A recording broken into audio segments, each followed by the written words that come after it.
think it's the best we can do under the circumstance of our current state. And when I say our current state, it's reference to the fact that the Black Stars haven't been in their best shapes, in my opinion, over the last 7 years or more.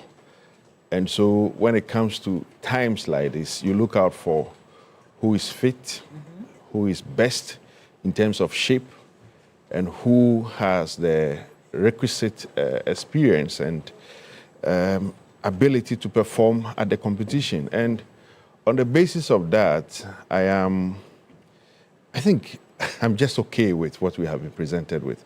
I've just been looking around to see whether there's any Ghanaian footballer out there fit enough, qualified enough for membership of the squad who has been excluded. And I'll be very fair to say that this is just okay. Not even Paintil? Because he's the one who's come up strongly. A lot of people are disappointed that Joseph Paintil didn't make it to the list. I didn't want to start off the conversation from a heated point because, you see, sometimes you want to give the FA or the coaches the benefit of the doubt. I am convinced beyond reasonable doubt that the system doesn't like the player. And when that happens, you just have to skip, overlook it, and look at what you have been presented with. Otherwise, you'll be drawn into this heated exchange of he should have been part, he's not part, and then we lose sight of what is ahead of us, which, I mean, in many respects, deserve attention. So, yeah, Joseph Paintil could have been there. I don't know why he's excluded. But you say the system doesn't like him. I mean, what does that mean? Well, I won't mince words about this. I don't think that player selection under the current GFA administration has been fair. I mean, this is a position I've held from day one since they came. And it gives me the impression that sometimes some players are left out for reasons that sit not outside the footballing wisdom, but something else. And much as I would want to make that point strongly, I also want to cut any heated debate around that, because you see, if we don't do that, we'll always be looking at those outside the fence instead of concentrating on those within it who must be fed to get the job done.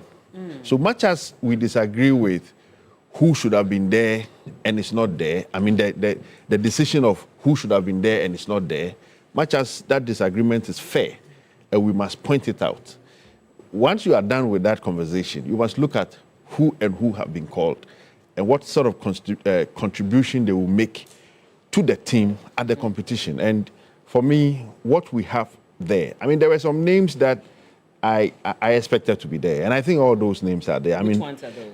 For instance, the Hasselhoff goalkeeper, Benjamin Asari. Yes. It would have been a complete abnormality if he had been taken out, because if you look at, I mean, the entire space of Ghana, in terms of goalkeeping, I don't think there's anybody that beats him there. And I like the video I'm seeing, how some of the players were introduced. That track having Benjamin Asari and Atizigi and the rest. You liked it? Oh, yeah, I do.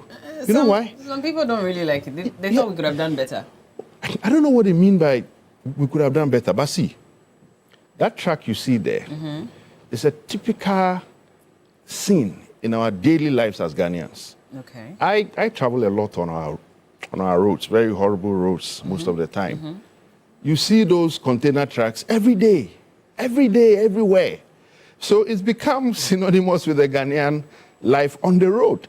And if we are on the road to the World Cup, which other depiction do you want to see apart from what has become synonymous with our lives on our roads? Okay. I think it's a lot of creativity. That video alone, maybe the rest I would say is flat. I don't see any creativity around it. Perhaps I should listen to the narrative too. I haven't heard the... It's just the music behind it. Yeah, so. but I'm saying that we have to comment that scene alone. The rest, I don't really find... Maybe we should speak to the concept creators to understand what they meant by the others. But the first one, I look at my life in Ghana, always on the road. I see these tracks a lot. Our players are going to the World Cup. I see their names on that track. Okay. And for me, that's a great concept. I see. But you were talking, just quickly before I move on, you're talking about names that you expected to be on there that have made it on there. Were there names that you didn't think should have been there that are there too? Maybe one. And I have become more like someone who is always talking about that player, Baba Rahman. You know, I like Baba a lot because he played for my club. I mean, the only club I support in the world is Asante Kotoko. Oh. Yeah, I don't waste time on the European teams. Oh, okay. And Baba was one time a brilliant left back for Kotoko. And I saw the kind of quality he brought to the team. He has great talent. But I think his managers, and in this case, I'm talking about the FA. I mean, all the people who run the FA are his managers, led by Kurt. And I'm saying that his managers rushed him into the team. At the time, he was not supposed to be in the team.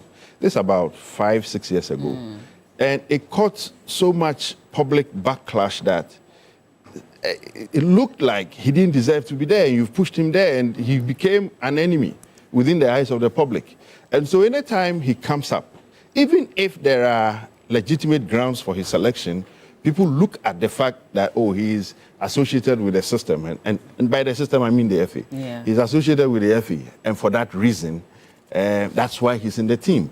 People refuse to look at his numbers, game time, quality. Anything he has that could contribute to the team is swept aside for the bias that they think is on the side. And I think some way, somehow, that clouds the atmosphere around the Black Stars. And maybe when we go into that, it will be a caution I'll give to the team. I think the Black Stars has, mostly been distracted by off-the-field incidents. And if the minders around those managing the team are wise enough, they should tell them that we don't need that this time.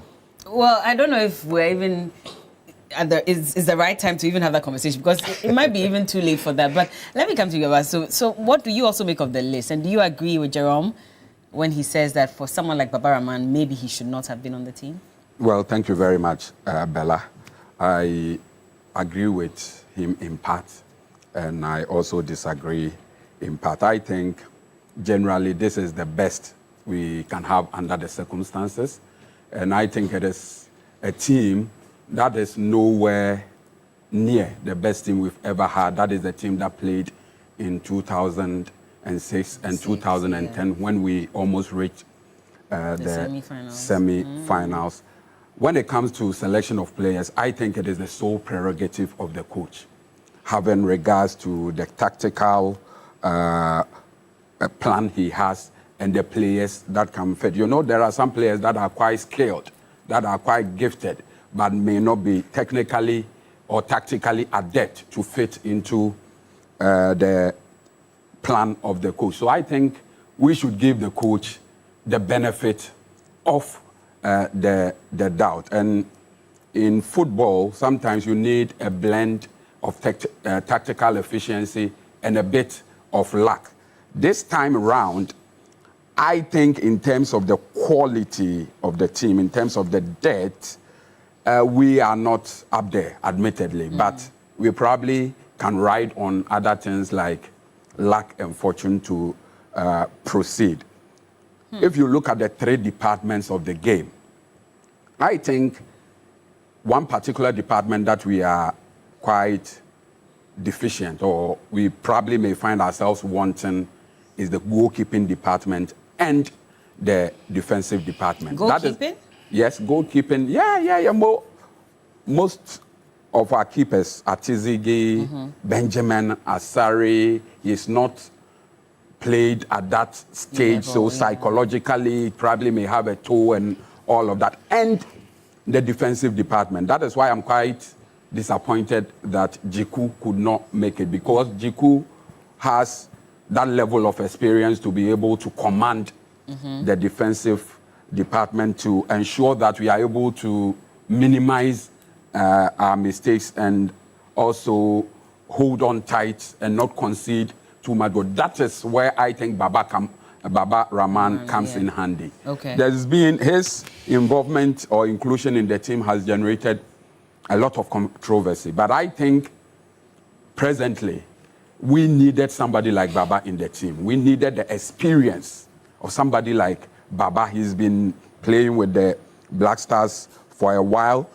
As a result of his involvement in the Black Stars, at some point he suffered some life-threatening injury that nearly even cost his career. So in selecting players for the national team, I think a lot of consideration must come to bear. There are times where you call some people to come and play and they don't play. So when people come and they suffer some ultimate injuries or suffer some disabilities, I think we should be magnanimous and carry them along as we go. But I think all in all, in spite of the fact that our team is not the best we could have, I believe we can still proceed to the next stage. And now the World Cup format has changed. Previously, we were doing 32 teams. Now we are doing 48. And there is a possibility of the best third placed 8 teams advancing to the next stage. So all we have to do is to take it one game at a time. But our first game against Panama is a must win. If we are able to win against Panama and we are even able to secure a point from our games with England and Croatia, we have a fair chance of qualifying. I don't think we should be too hard on the team. We shouldn't expect so much. Every national team has boom and bust. Okay. Our boom season was the days when we had the likes of Sule Muntari, Stephen Appiah, Asamoah Gyan, Michael Essien. After that team faded off, we have struggled to put together a very good team to compete at that national level. So it's a source of national pride, even competing at that stage. So we need to take things easy, take it one game at a time and see what comes. When you say take things easy, we're investing a lot of money into the boys. So we don't have the luxury of taking things easy. You see, the money is not necessarily government money. That is what a lot of people are not averting their minds to. You know, the World Cup itself is a commercial venture. The FIFA is cutting a lot of advertising deals that is generating a lot of money. And by participating, by just qualifying to participate in the World Cup, we are guaranteed of about $10.5 million. But that money hasn't come yet. That money will come. So whatever, yes, but FIFA has already given us $2.5 million to aid preparation, our friendly matches, and all of that. Playing in the World Cup is expensive. You don't want to play in the World Cup and would not want to commit the financial, wouldn't want to make the financial commitment that would make you put up a good showing. What I expect is that whether the money is coming from government or even from FIFA, it's still public funds. And the GFA, for once, should be very transparent, should be very accountable in the way these resources are put to use. The use these resources are put to must be very judicious. We don't want a recurrence of what happened in 2014 and all of that, where there was our whole appearance was mad in so much controversy and all of that. So the World Cup itself is a self-financing venture, such that qualifying just to participate fetches the country some money. And even as we are able to advance, we earn more. But that notwithstanding, all those funds are funds that accrue to us as a country. And whoever is in charge must put that money to very good and judicious use. So you're saying that not even one city of the taxpayers' money is going into this? That is not what I'm saying. You see, if you have followed our participation in various World Cup and the fallout, you realize a lot of things began to change after the 2024 World Cup, when the Jamafe Commission was constituted to look into the issues that came up. And the Jamafe Committee made recommendation that as much as possible, a huge component of our World Cup budget should not be funded by government. So if a government wants to carry supporters to go and cheer the Black Stars on, they must look at raising funds privately. That is what you mentioned about the Ministry of Sports doing. But we have not been able to raise a lot of money to be able to carry a lot of people along. That is why I think the recommendation by the president or the statement by the president or the decision by government to buy tickets for Ghanaians already in the diaspora, I find that decision quite acceptable because per the calculation, we are supposed to spend $11 to carry one person from $11,000.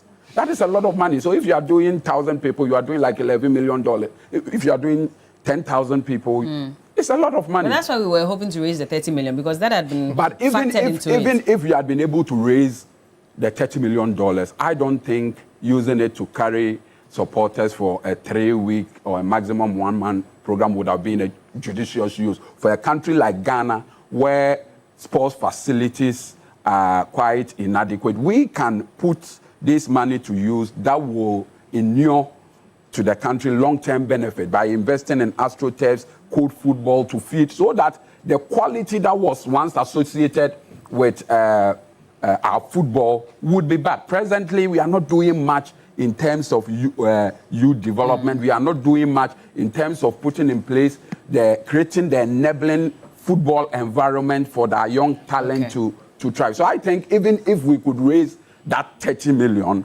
how many people could 30 million This is a carry personal to the opinion. You're not speaking. No, I think party, right? I'm saying that as a substantiation of the stance taken by government. I am a party person through and through. Okay. There are a lot of pressure on us by our people to help them secure a place on the, to secure a position to go and watch the World Cup. But I think under the circumstances, it would be very difficult. All right. Whatever monies have been raised should be invested in youth football so that we can develop that much needed quality to feed the other.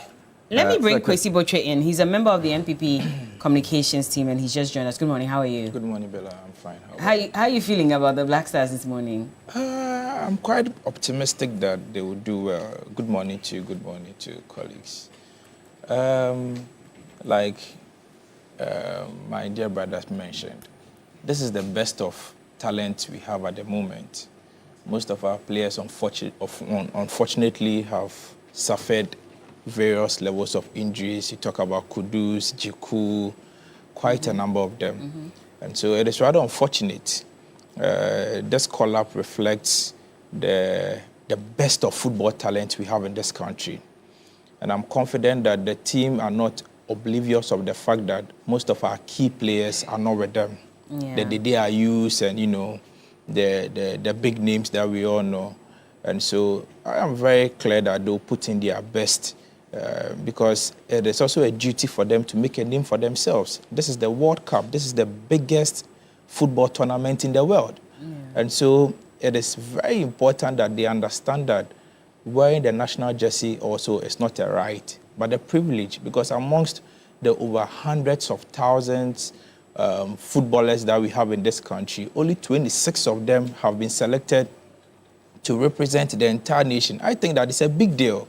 It's a great privilege for them to showcase their talent, to put their country on the world stage and, you know, all that. And so I am very confident that they will do well. But like Abbas mentioned, let's be very careful about the moneycracy associated with our football.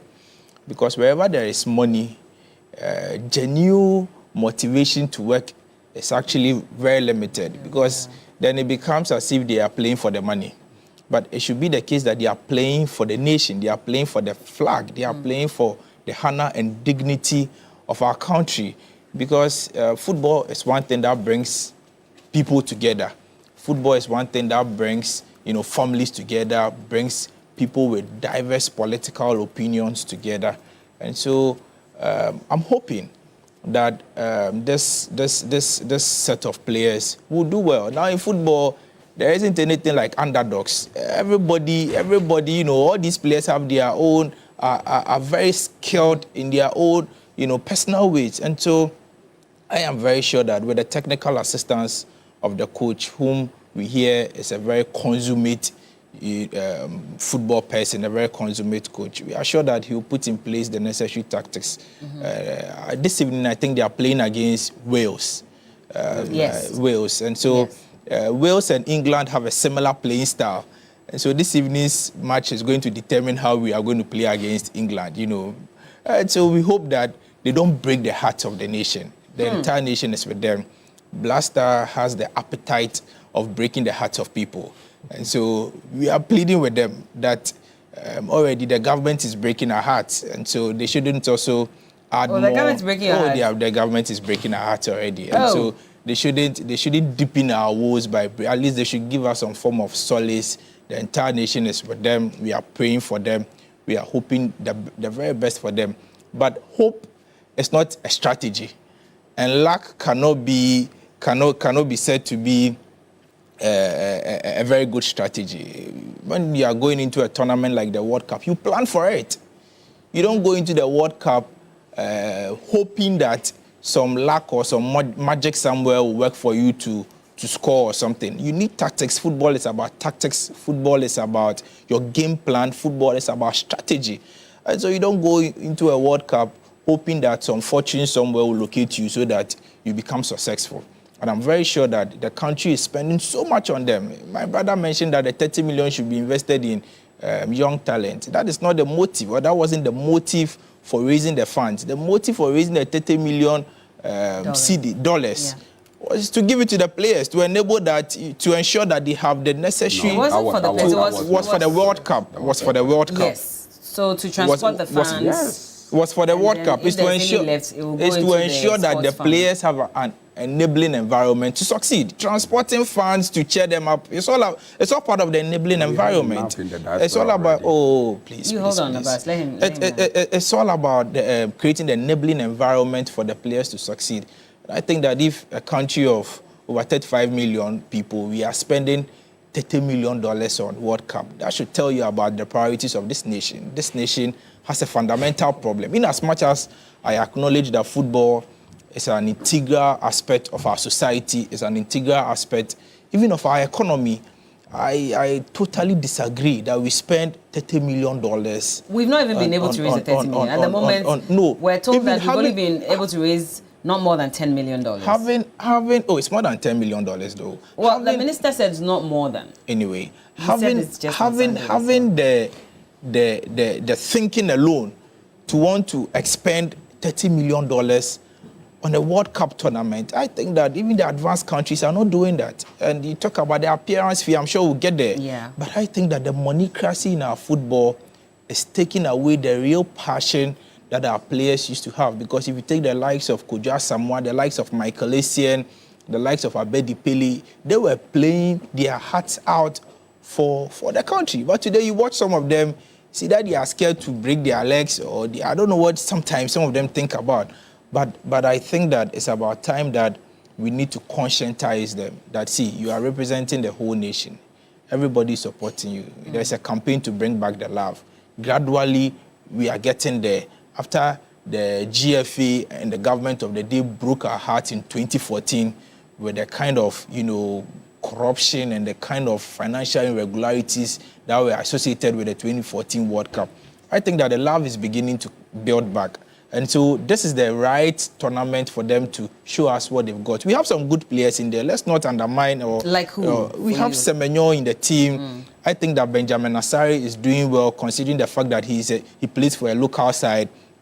With a little bit of international exposure, I am very sure that he will do well. We have the likes of Jordan Ayew, who has been with the team for a very long time now. We have the likes of very young and intelligent footballers like Ishaku, one of my favorite guys, Kamaldeen Sulemana, who has been playing for the top sides in Europe and all that. And so we have some very good players in there. But I agree with you on the point that Joseph Pentel should have been in the team because he plays in America.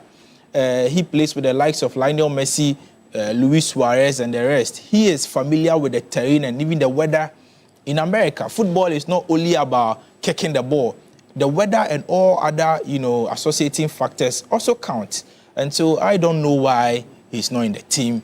Probably the coach has his own tactics. Like Asiedu Nketia mentioned, the coach has a plan. Every coach has a plan on how to win. You're finding a nice way to still bring politics into this. Oh, no. I'm just referencing Asiedu Nketia. Every coach has a plan. And so I'm very sure that Coach Carlos has a plan for the team and that he would come out victorious. But our hearts are with the team. We all support the team. This evening, we'll be looking forward to the 3-1 victory against Wales. Well, very quickly, let's listen to the president when he spoke on our inability to fly all our fans from Ghana to the US, Canada, and Mexico to support the Black Stars. And let's understand exactly why he says that may cost us a bit too much. Take a look. The Black Stars, it will be difficult to take our supporters from other domain. We are restricted because of the nature of this particular World Cup. It's being held in 3 countries. And we're playing our first match in Canada and then moving to Boston, from Boston to Philadelphia. And the cost of transporting, feeding, accommodating each supporter is, beyond our means. We say we're being fiscally disciplined. We cannot, spend our money in that manner. The cost approximates for each person to be fed, accommodated, transported, and all that, to watch the games, tickets, and all that, is estimated at almost $11,000. And so, how many can we take? So, we're concentrating mainly on the supporters' unions. They have a tradition of following the team to different places. They've been here to the UK, they've been to Germany, and they are registered members of the supporters' union. But what we're doing is we are procuring tickets for Ghanaians in the diaspora who want to attend the games. And so if you want to attend the game, you will get a ticket to attend the game. And so we have organized our chapters, our Ghanaian citizens in Boston, in Philadelphia, in Canada. And so the tickets that we have purchased, we would give to them to be able to watch the match. If any of you want to travel across and get tickets, I think that there's a way we can manage for you to get tickets to watch the game. President speaking to us over the weekend, I believe it was on Sunday at the town hall meeting in the UK. And of course, he says it will cost us a bit too much. Dr. Ramsey Nusa has also joined us. He's the Director of Political Research for the United Party. Good morning. Good morning, Bella. It's good to see you. Good a bit to of see hold you up today for you. Well, I would have wished that, and indeed, it's part of the dreams of Ghanaians then, that the SkyTrain project would have been realized so that the congestion in Accra and commuting people would have been eased up. I always plan my journey the same way, but unfortunately, sometimes the traffic situation in Accra is unbearable. So I would have wished that at least the SkyTrains would have been up by now, and indeed, we would have been in the sky, moving to and fro the length and breadth. That would have been nice. That would have been great. But let's hope we get there eventually. Well, but let's get to the conversation now. Now, you've heard from the president as well. I'm sure you've seen the list. But he says that as much as we're all excited about the World Cup, hoping that the Black Stars would do a good job, we cannot afford to fly our fans, all of them, to the US because it will cost us way too much money that we don't have at the moment. And again, if we're going by the Jemefe reports, then we cannot spend too much money. I absolutely, Bella, I concur with the president. Indeed, in times where we have dire infrastructure deficits, when you look at our healthcare space, Agenda 111 being Agenda 05 or less, right? Our educational sector has serious deficits and constraint, influenced by the poor implementation of the free SHS policy that has propagated a double track system. And for that matter, schools need more dormitories, right? My people in the northern region do not have access to clean drinking water. And indeed, the whole nation, if you look at the access to clean drinking water, is about 42% of the population. And so we have certain serious needs. Football is a want, it's not a need, right? But of course, there are other commercial opportunities of football that indeed we can be able to tap into.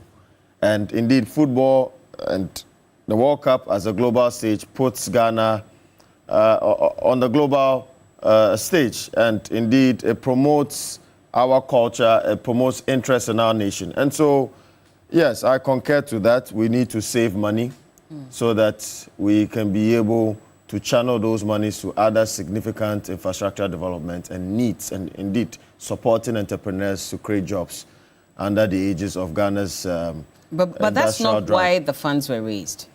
I mean, we're all there. We understood exactly why the funds were being raised. It was to support the fans and also take care of other issues concerning our World Cup preparation. And then if there's anything left, we'll put it in the sports fund. Bella, it will be much more expensive, right, to fly people from Ghana to all these 3 countries than to raise tickets and supply them to Ghanaians in the diaspora. Shouldn't they be able to afford their own tickets? I mean, they have the benefits of credit cards. They can swipe and pay later. So should we be the ones procuring tickets for them? Well, I think that it's a way of cutting costs, be that as it may. It's not everybody in the diaspora that has a good credit score, Bella. So if you make that argument, I don't agree with you. It's not everybody in the diaspora that lives as comfortable as even some people who live here. You know, the fact that you are in the US or you are in Canada does not mean that you are sitting on gold. That is never the case. And so if the presidency decides that, well, we should be able to spread these tickets across the Ghanaian population in the diaspora, I think that it's a very smart, prudent way of saving cost, which I concur to. Okay. And indeed, this government has shown some form of fiscal discipline, which we must commend them. I mean, all of us sitting on this table have seen the indicators when it comes to the macroeconomy. And so this is a good good step in the right direction. I think that these funds, as the previous speaker or panelist intimated this morning, that we should also channel these funds towards the development of youth in football. Because I believe that there are thousands of Mohamed Kudus, there are thousands of Dede Ayus still yet to be discovered. But because we've not created the platforms and the right infrastructure to harness their talent, we begin to lack a lot of talent in our national team. And indeed, football is generational. All these leading football countries have a deliberate infrastructure and system in place to always ensure that there is a continuity with the kind of progress they make on the global stage. If you look at Brazil is always producing world stars, top-class players. But in Ghana, it's more like a lucky situation, right? And when I say a lucky situation, maybe the person is discovered by an academy, goes to Europe, and then we begin to see that, oh, this person is talented. Yeah. But in-house, we do not harness these talents. We do not bring them out. So I think that the GFA, the Ministry of Sports, have to live up to the expectation of Ghanaians. Indeed, I have said that what happened in 2014 really killed the love for football in this country. And that today, I have not yet even recovered. Because I don't remember the last time I sat down to watch a Black Stars match. Oh, no? Oh, yes, of course. So you're not watching tonight? Will you watch? I hope so. I get the time to do that. You have to make time. Bring back the love. Well, I will support an agenda to bring back the love. Okay. But indeed, charity begins at home. If what happened in Brazil shows its ugly head again, I am calling on the dissolution of the GFA. We might have certain repercussions, but indeed, it's a step in the right direction. Because the FA has been riddled with a lot of corruption, right, and a lot of conflict of interest. I have heard allegations that certain key members in the FA, executives, have become agents, and they tend to put in their players from some of their local teams and indeed their partner agencies so that they can be able to sell them at a good price when they are showcased in a global stage. So, Bella, I want to say that I wish them all the best. They should do us the honor in making our nation proud. Football has been riddled with a lot of commercial activities and commercialization that today it has made the sports very expensive. Yeah. Most players do not play because it's the nation and they do not uphold to certain values of patriotism, but they look at it's more like a transaction. I would want a Black Stars made up of patriots and lose a match than a Black Stars made up of transactional players and win a match. And that's what you're seeing. Because you listen to Antoine Semenyo's mom, and she says that if you get to play for the Black Stars, it's about the spirit. Exactly. It's about the soul. It's not really about, any other thing. Exactly. Well, good morning to you, Akora Kojechumbuafo. He says that, please permit me to disagree with my brother Abbas on the matter of purchasing tickets and handing them over to so-called diasporan Ghanaians. They live and work abroad. They pay their taxes abroad and are mostly able to access the FIFA portal with their credit card accessibility. The money for the tickets that was raised from Corporate Ghana was raised to support fans from Ghana to attend the World Cup.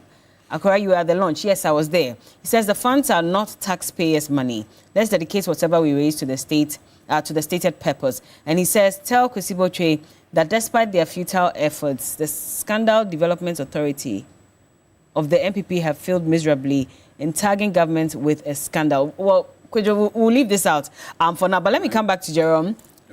Hold on, let Jerome speak and then you can come in. Because you watched that video of the president and you're not too sure that's the way to go. I wish the president had not spoken the way he did. I mean, not spoken at all. And that is not to take the right to free speech from him. He's the president, and so all due respect to him. But you see, all the conditions that created or led us to 2014, that embarrassment, are still present. Let's not deceive ourselves. I'm not interested in the politics. I'm interested in what has been happening. And I will start with the issue of monetizing the Black Stars that my brother Kwesi Botwe spoke of. That's all we've been doing. In fact, if there's anything that successive governments from 2014 till date have done successively with the Black Stars, it's monetizing the team. And they have done it so well to the point that you have Ghanaians who should naturally come out of themselves to support the team because they are patriots, now betting on Black Stars to lose. No, the evidence is there. 2019, Ghana versus Tunisia. I was in this studio. Asamoah Gyan missed a penalty or so. I mean, Ghana lost true penalties. Some of your cameras were at circle. People were jubilating. Why were they jubilating? Your interviewers spoke to them. They said, look, we knew they were going to lose. So we went on bet. Somewhere as much as 2,000 cities. And they were celebrating because the Black Stars had lost. I am saying that love we saw in 2010, where you saw fans genuinely, in fact, the whole continent, I was in that stadium that day, the whole continent rallying behind Black Stars, is gone because managers of the FA with government, authorities have come together to unconscionably monetize the Black Stars. I mean, Sunday when I heard the sports minister say each player is going to have $100,000 appearance fee. Yeah, as if he had said something full of, pride. He said nothing. Because these are the very things that the people of Ghana have spoken against. That even if you do it, you don't make it a matter of public discussion. Let's come to the issue of tickets. Before you come to that, is it not an issue of accountability? He was asked about it. Well, he needs to let Ghanaians know how much is being invested. I like issues of accountability. So if it is on that score, I grant it to him. But I'm saying that our history with the World Cup and its management has always been disastrous. Let's not single out 2014 as, maybe that was the grand. But the last one, 2022, do you know the kind of things we did? 1 year before the World Cup, a whole team was set up to go to Qatar. And when they came back, the FA said they went to acclimatize. The ministry disagreed with that. Two bodies mandated to manage the Black Stars are not sure why a party was sent to Qatar and see, at that point, we had not even qualified for the World Cup. How do you go to a country supposedly hosting the World Cup when you have not even qualified? And the wisdom is you are sending the team there to prepare for the World Cup and the AFCON, so they are acclimatized. But you had not qualified. I'm saying that the only motivation is money. If not, it beats football wisdom. that I'm going to play in Ivory Coast. I have not qualified to go to Ivory Coast, but I'm already in Ivory Coast acclimatizing. Who does that? What for exactly? It is because we have made the Black Stars a money-making machine. All of us, government, FA. And the players have no choice. That's why Sule Muntari will slap somebody. I am not justifying what he did, but I'm saying that when you put the team in that state, you strip it off that call for the nation to be patriotic, because all they see is money, you know. And I have a problem because, you see, if we don't stop, the team will not perform, because even the spirit of the nation is against the team. And that's why you have fans at Circle always betting against the team. It doesn't happen. 2010, I didn't see people betting so that Black Stars lose. I have never seen some before until after 2014. And we should be very careful how we continue to monetize this senior national team of ours that continues to underperform, yet we put more money into the team. I was talking about tickets. I've done a rough calculation. If we are going for the premium ticket for all 3 matches of the Black Stars, let's just limit ourselves to the group matches. Yeah. It will cost me $1,700 to watch the Black Stars, all 3 matches, at a premium level. If we are to take it even to the lowest, let's say what we will call popular stand, I was looking for the right figures. I'll give them to you. It will cost me almost $600. Yeah.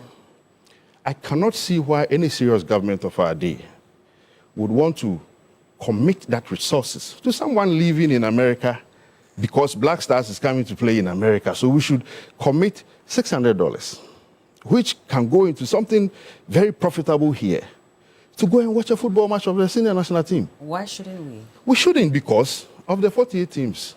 How many of them have you heard that their governments are committing resources, even if it's private, to those living there to go and watch them? How many? I haven't heard any. And even though I don't do much sports lately, sports is almost everything I have done in the last 20, 25 years. And I have not heard any of the countries, their governments, committing that level of resources to getting fans to go and watch their team. And I'm saying that these are the conditions we create that lead to scandals, because you are going to have problems managing these things. And I'm not predicting doom. I'm using historical information to show you that this is the path we have gone. 2021, Black Stars. 2023, Black Stars. It was the same pattern. Every tournament we have gone to under this current GFA, anytime we come back, we set up a probe. Yeah. Check. 2021, there was a parliamentary probe to look into why Ghana did not do well. And over $800,000 were committed to some of these irrelevant things. So is the objective playing football or creating a system where those around and in the team benefit from the thousands of dollars or millions of dollars that come around the team? And let's not deceive ourselves. Black Stars is always pre-financed. It is always pre-financed. So if money comes from FIFA, indirectly, it is taxpayers' money. Because it will be more like reimbursing or to cancel the debt already there. I keep saying that this is a national asset mismanaged by the FA with government complicity. And it keeps on going. I won't take anybody out. It keeps on. How does it happen that a team that the last AFCON could not qualify, we have raised this team to the level where nobody sees performance? And I say this on authority.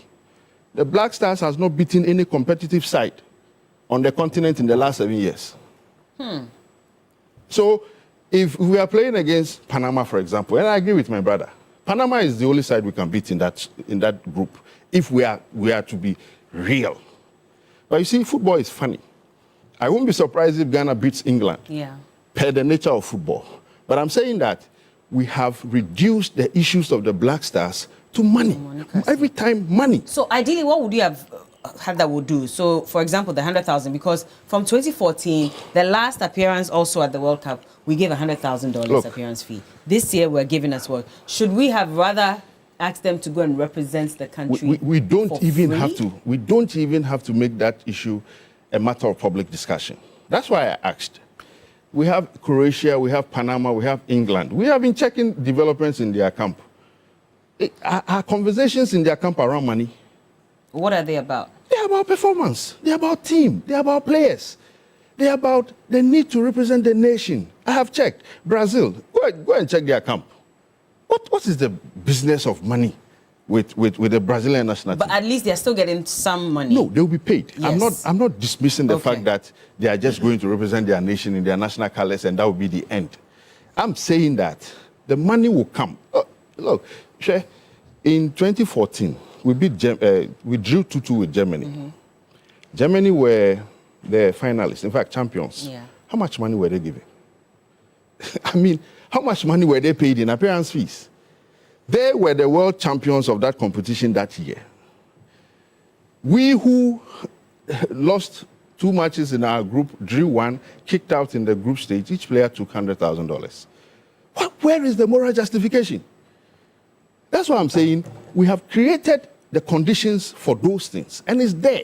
So when you come and you want to maybe change it, you have a problem. That's why Neil Ante van der Poel had problems with the FA, because he, as a typical sports person, knew that there was something morally wrong with monetizing our football teams. We have gone to the World Cup. This will be our 4th or so. Yeah. What can you speak of as a benefit? This will be a 5th. From actually. 5th. Yes. Sorry, 5th. What would you speak of as a benefit from our World Cup enterprise, apart from disgrace? You point to one thing we have done with World Cup money in this country, and I'll bow my head in shame. There's none. There's none. Apart from Kwesi Nyantakyi buying vehicles for 10 regional football associations, which was a great thing. But today, all the vehicles are broken down, naturally, because, wear and tear, vehicles going up and down would destroy. But I'm saying that, apart from that, if you take that out, all our World Cup experiences, if you put the amount of money FIFA has given us for participation, for preparation, and for all that, the last World Cup, if I take this one out, by conservative numbers, about $35 million. And I'm saying that we don't have a $1 million project that says that Ghana participated in the World Cup and this is what we got out of it. And unfortunately, we have a government that supervised the worst World Cup history in our life. Still projecting and looking to walk on the same path. I'm worried. I'm worried because, you see, I told you off air that we are not learning. We are not learning. That's why I am sad that the president, would be saying the kind of things he said. Let Abbas come in he's not wrong. to this. He's not wrong in principle. But I'm saying that we are not learning. Go and read the Jamefe Committee report and tell me one single line we have implemented. Okay. Even from the formation of committees to run the Black Stars, even that one we couldn't do it. Abbas, are we making a mistake in giving that $100,000 to the Black Stars? Well, as a before I fee? come to that, I must say I'm very surprised about some of the statements made by my very good friend. Jerome, Because the president has said nothing wrong that should attract that level of I didn't say criticism. he's I wrong. think rather the president should be commended for taking that bold step to implement some of the key components of the Jamefe Commission's report. None has One been of which implemented. one of Hold on, which Jerome. None one has of been which implemented. is not using public funds to carry supporters to the World Cup. But the last So time if we you did. say it is factually inaccurate No, for you to say I'm a that spokesperson. no, it doesn't matter, but this is common knowledge. No, but the this is common knowledge. information This on the is common ground doesn't knowledge. show what you are You saying. Hold on. You see, Hold on. one of the main recommendations of the Jamefe Committee was that public funds should not be used to take supporters to go and support the Black Stars in any tournament. In 2022, public funds were used. I'm speaking to facts. Has that been implemented as we speak? What was the reason why the committee was constituted to raise funds privately to support the activities of supporters? So to say that the Jamefe Committee report has not been implemented, I think is factually inaccurate. But when did the report come out? in 2015? Post 2014. I'm talking about the now. I'm not talking about he's what referring to the fact that I've given you even after instances. that report came You out, should not bring it. not necessarily implemented then. No. But Bella, let me clarify. No, you've had your time. Please do allow me. Please. You are misrepresenting. Please. Do allow me to make my point. So you see, it is factually inaccurate. No. Like I said, committee's report. He's been disruptive, and I think you. hold on. No, you have had your time. You spoke for like 20 minutes. Do allow me. Please do allow me. Abbas, hold on. You are misrepresenting me. You let him just make this point on this platform. Let him just make this. I'll let you continue. I'll give you your time. On the things I say. Jerome, what exactly I did am you saying mean? that the Jamefe committee report has not been implemented. And I've given you an instance where even the formation of the committee members to run the Black Stars management, the number required or mentioned by the committee was not adhered to. So what is that But the about? other aspect was also the fact that not a single we should not of the spend. Jamefe Which one? recommendation. Which one? 2021. The recommendation, Hold on. You've made the recommendation not to polling use public funds to carry supporters is being implemented. That is why a team was put in place to raise funds privately. So I think we need to be clear on that. I think if there is one issue that divide opinion and stir a lot of emotions, it is the use of public funds to carry private citizens to go and support the Black Stars. And in doing so, this has become an avenue where government used to more or less support loyal party people in time past. The president, in taking this decision, knows that there is some political repercussions to it. Because, like I said, my inbox is replete with a lot of requests from party people, committed party people wanting to have the opportunity to go and support the Black Stars. So it is those of us who are in the political space that should be championing the call for party supporters to be carried to go and support the Black Stars. But in 2024, we promised the reset. We promised to reset this country. And that reset include how we run the sports industry in Ghana. So I think as a country, we have gotten to a point where we need to at least get certain things right. We need to do things in a way that do not attract the ear of the people. I heard the message you read from my senior brother, Chum Boafo, that these funds were raised to carry supporters to the World Cup, and it should be used for that purpose.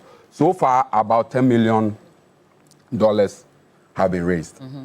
And if we are even to use all of that, we will be able to carry a little over 900 people. Even that, we've already spent 1.1 million. A little over 900 people. Tickets. I know that given the opportunity, more than 100, between 100 to 200,000 people would want to have the opportunity to go and support the Black Stars. So who are you taking along and who are you leaving behind? Especially so when the tournament, I know as a political activist, my people would definitely not be happy with the position. But that is the position the government has taken.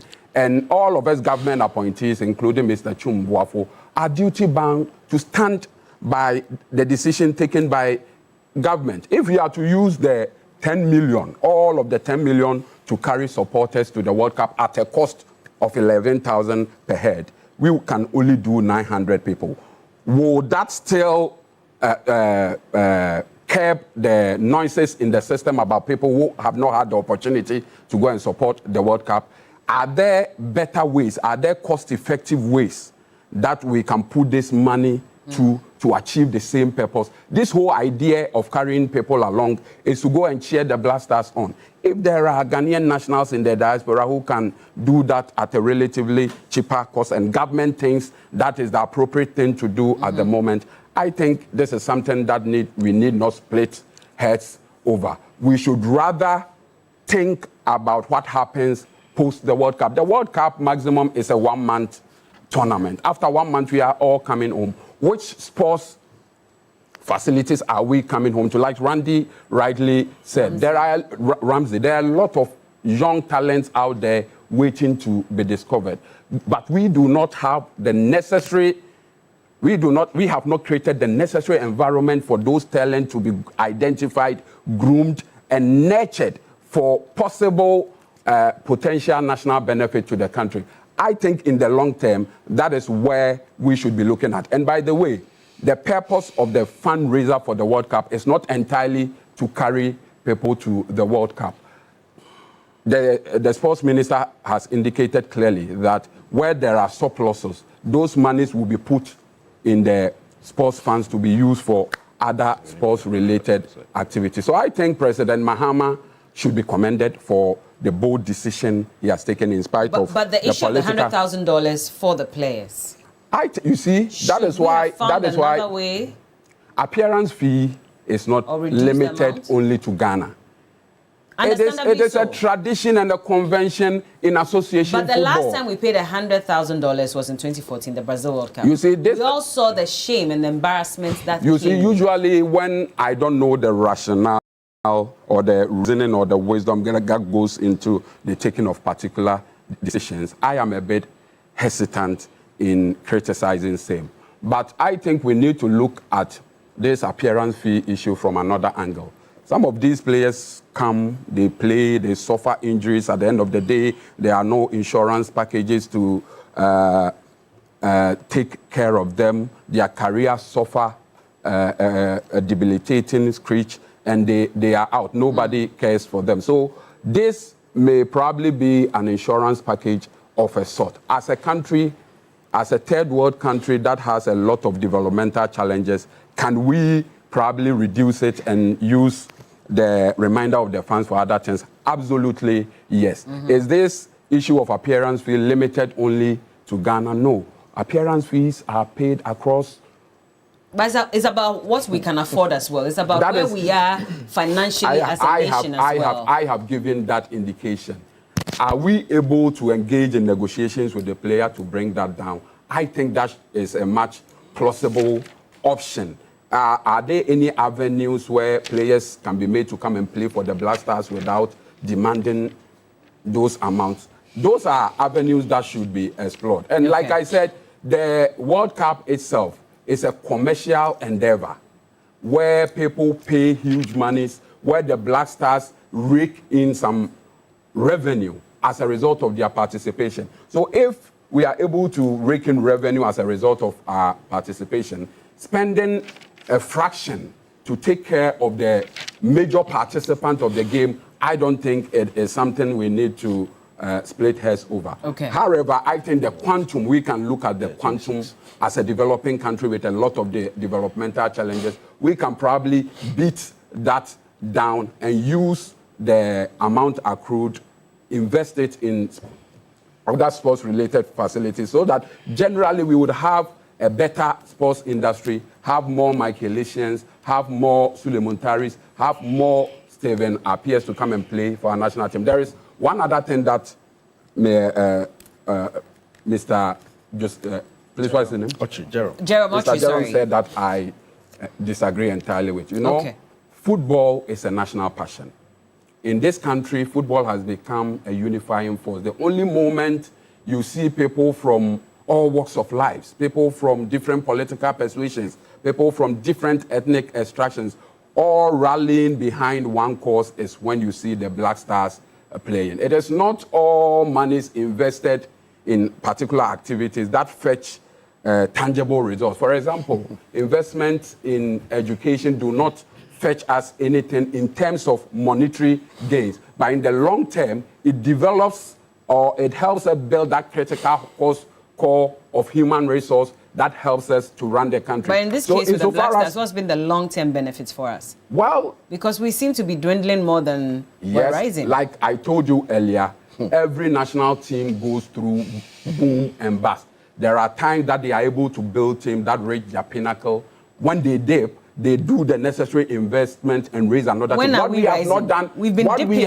What you see, that there are underlying causes to the reasons why we are not rising. It is because not much is being invested in the development of youth football. Is it also because of the level of corruption that we have in the space? See, it is a symptom of the problem. How many times do we go to the World Cup? It's once every 4 years. Why do you? But there's also take that African as a- Cup of Nations, Yes, so how it's many? not just Like we it's do. not just that. African Cup of Nations is every 2 years. Like I said, that is a So- symptom of a larger problem. Okay. The larger problem is the lack of investment in sports facilities, the All right. lack of investment in the right strategies that will help us identify talent Let at me the go young. to Kwesi. The likes of Suleiman Tari, the likes of John Mensah, all of them were identified through the SHS system. They were roped into the Let Kwesi come league in. system. I'm landing on it. They were roped into the league system, and they rose to become national heroes. We need to go back to that system. We need to invest a huge chunk of our resources in that, so that we can develop football Kwesi. holistically. All right. Kwesi, you come in on this issue Yeah, with how but, much we're spending on appearance fee alone. I think that this appearance fee is a very critical issue we need to look at holistically. This government came into office at the back of promising a reset. And the reset agenda was to do things differently from how things were being done in the past. This government saw everything wrong with what the erstwhile administration was doing, including the payment of appearance fees. Now, considering the historical context of appearance fee, the first time we went to the World Cup was in 2006. The government of the day paid $50,000 as appearance fees. In 2010, the government paid $82,500. In 2014, we paid $100,000. In 2022, we paid $100,000. In 2026, the government is projecting to pay $100,000. So you realize that the amount of money that the government paid to the footballers in 2014 is the same thing President Akufo-Addo's government paid. The erstwhile administration didn't add a dime to the appearance fee that we inherited. But today, what are we witnessing? We are witnessing a reset regime that criticized the very thing that President Akufo-Addo's government was doing. Described it as waste of public funds or waste of, resources. I was expecting that under this reset regime, they would have actually scrapped the appearance fee architecture or probably reduced it, because the reset didn't promise a continuation of what President Akufo-Addo's government was doing. And so the decision alone to pay $100,000 to the Black Stars by this government contradicts the substance and form of the reset agenda in its entirety.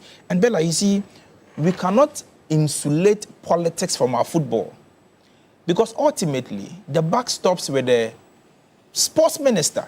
The sports minister has an oversight responsibility over the Ghana Football Association. In all their policy meetings, the sports minister is the boss of the meeting. And so when it comes to football, the policy aspect of football, it is being managed by politicians, and therefore it is impossible and impracticable to insulate politics from our football. Now, Bella, on the president's claim or assurance of not funding the transportation of football fans to the World Cup, I treat that assertion by the president with a pinch of salt. Why? Because I do not trust the president.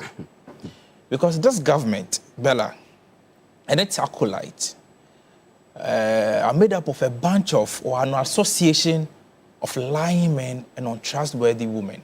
Why are you saying that? This government is very difficult to trust this government. Bella, and I'll give you a few examples. Is it not the same government that promised us that they were going to solve Galamsey? Today, Bella, what are we seeing? What are we seeing today? Galamsey has worsened. I am only establishing why we shouldn't trust what the president says.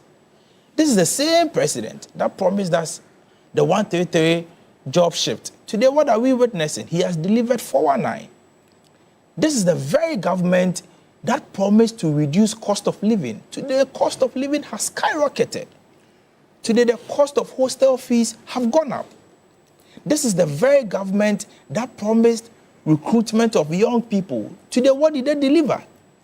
they rather unlawfully removed several young people from various public institutions under the guise of they being affiliated to the MPP or they not being properly recruited into the space. Abbas, and so I am making the point. Comparing that to no, so I am making the a point. So I am making a point that if the president tells you that we are not going to transport citizens from Ghana to the United States to support the Black Stars, I am making the point that it is not a commentary you can trust from the president, because this is a president that has proven not to keep his word. But wait and let's see how it goes before but when you put the pieces of circumstances and events that have gone on under the regime of this president, it forms but one irresistible conclusion that the president of the day cannot be trusted. You can't say that for a fact. I can say that for a fact. Let's wait and see how it goes. Hold on, Abbas, please. Let me deal with him. I know,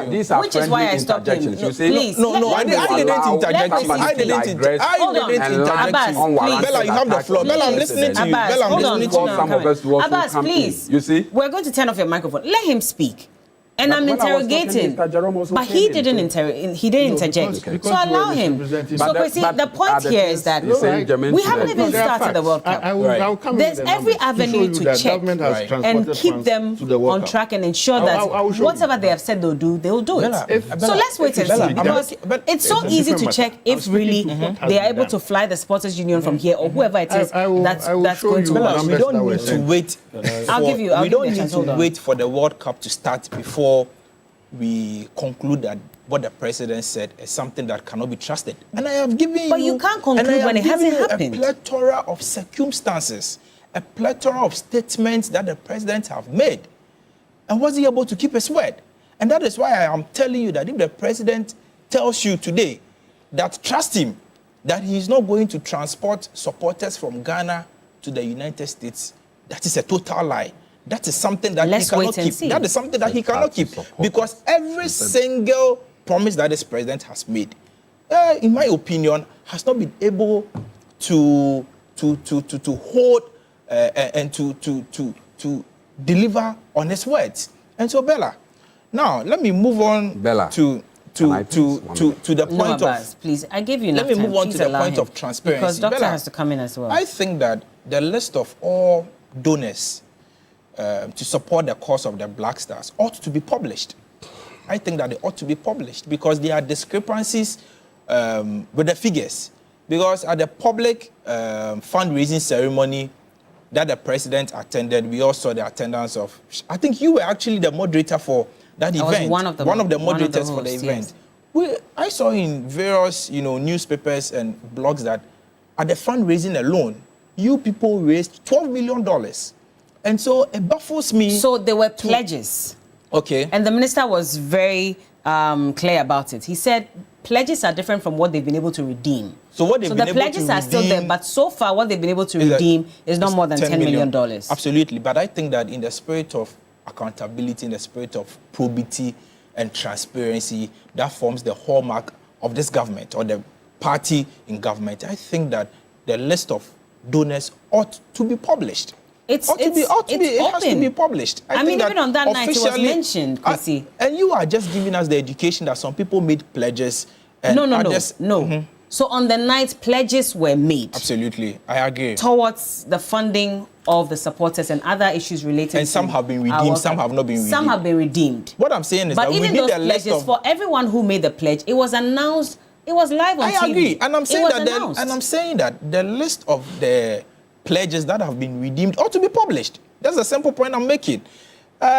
Concluding on the text, Kojo Chumbo sent, for me. I think that, you see, the MPP doesn't need a scandal to win the next election. We don't necessarily need this government to fail. The MPP is to win the election based on superior policies and superior plan for the good people of this country. We do not need the NDC to fail, or we are not praying for the NDC to fall into the trap of a scandal or whatsoever. And so he should cool down. Okay. We are not willing that the government of the day should fail. But Bella, the point I am making with this submission is that President Mohammed's assertion of not transporting party apparatus and party foot soldiers to the World Cup. It's We not can't say something that for cannot be fact. true. It's something We that I don't can know. say for you. Let's Cannot wait say and for a see. fact. If you cannot say for a fact, I can say for a fact. Let's wait and see how that this goes. Let me president is bring not Dr. somebody you Ramsey can in. trust. Dr. Ramsey, please come in on this matter. Bella, I'll try as much as possible to measure my words this morning. Indeed, listening to an MPP communicator speak on national issues and criticizing a government is like taking scripture lessons from a drinking bar. Bella, when Kwesi Bocho was speaking, I heard him say hostel fees are skyrocketing and that students cannot even afford. Yes, still under your government, right? Under the aegis of the All African Games, your government spent $16 million to renovate the hostels in diaspora of the University of Ghana. Meanwhile, the University of Professional Studies spent $10 million building new hostels for their students. So what is he talking about? Then you talk about unemployment. Your government sank our taxpayers' money into a hole, which could have been used to create a platform where it could have been used to support entrepreneurship in this country under the NEIP and support job creation. They didn't do that. So what is he talking about? Bella, what is he talking about? And the millions, or I would say the thousands of scandals under their government. So he should save us that. That's why I'm saying that the Ghanaian society would never take scriptural lessons from a drinking bar. Now, to the subject matter, appearance fee. I have just checked whilst I was sitting here that the English national team takes about £2,700 to appear for a match. So a developing country like Ghana, and of course with a plethora of challenges that we are faced with as a country, I think that, and indeed, back in my initial submission, that we need patriots to wear the jersey of the Black Stars. We need people that understand that it is not business as usual, but it is the pride of the nation that you are putting out there. And indeed, if we are able to negotiate further with them and even maybe waive that amount and maybe split it into two and give them 50,000 and tell them that the other 50,000 we use to commit towards development to support the next generation of footballers in this country, I think that they would accept it. But of course, authorities from the FA, I am saying this, that I'm really going to keep an eagle eye on the GFA. Honestly speaking, I am going to keep an eagle eye on the GFA this time around. If they repeat what happened in 2014, Bella, we are going to lead a massive charge against them so that they will be, we are going to make sure they are set charge and indeed the FA will be dissolved. Bella, see. Okay. I'm being told to wrap up already. Okay. Bella. I'm being told to wrap up already. Let me clarify something so that I don't leave Very here with quickly, doubts. okay. I have not questioned the words of the president. I'm not interested in the politics of that. I'm interested in what has been done, which are documented. The last World Cup, government GFA flew 2,000 fans to the World Cup. So if I say Jamefe committee report has not been implemented, I say it on fact. Were those public No, funds? wait, But wait. the Jamefe committee. Wait, boss. Well, I think you have to be Let fair. him- When I'm talking, allow he him- interjects. no, But when wait. he raises an issue, Gentlemen, so hold on. He's making a point. Let him make Boss, the point. I speak with numbers. But your I'm numbers saying are that- not adding up. Adding under up the where? circumstances. See, what I'm saying reading to you is from the GFA. Jamefe committee Let never him said get- supporters you see, I are have not to wrap up. supposed to be transported. I The said- If you Jamefe keep doing committee this, said I'm going to have public to wrap up funds and we should won't not be be able to make used the to point. transport supporters. But what did I Are say? you able to Okay. tell us that Well- the supporters who Government transported sponsored were funds. Okay. How? What are you talking about? Okay. How? Oh, should I read from Unfortunately, you? we cannot continue Bella, then you because see- my producer you is see- already telling me wait, to wrap up. So just a minute. Look, this is what the politicians do. and football fans get offended. No, this is what the NDC does. No, I'm sorry. Politicians. I am But Mr. Jerome speaking himself fact. is a politician. I'm not. You are. I'm You not. are. No. Don't classify me. No, I'm sorry. You are. If Okay. you see, Bella, Where this Bella, is going, it's Bella, getting this is a little not. This is not fair uncomfortable, to me. Don't So- forget so- there is politics in sports as Of course well. it is. It is. But don't call me a politician because I'm not one. There are I a am lot of things I'm a probably sports we can- journalist. we can Everybody talk who about knows here, me, but everybody Please who let's knows respect me, ourselves. knows me as a Nobody sports has done journalist. anything I am that not is a politician. He's not happy with that. No, I'm not. But is it a bad thing to be a politician? Of course. In my view, I'm saying, Really? no, wait. The context you are applying here is wrong. And I'm Okay. saying that I will take that description. I am not a politician. I'm a sports journalist. I Okay. speak to facts. And I'm saying that the Black Stars has been mismanaged by the FA with government complicity. This is factual. It's factual. I can give you all the instances that points to the mismanagement. Oh, and Lisa, forget Okay. last thing. I have to go. Bella, before you go, Bella, Gentlemen, before you, I have to Bella, wrap before up you at this go, point. Bella, Lisa, Please. forget this. Bella, I would plead Bella, with you that indeed, I want to put it on record that the Ministry of Sports should audit the AstroTurfs built under the previous administration. Okay. They were not up to FIFA standard.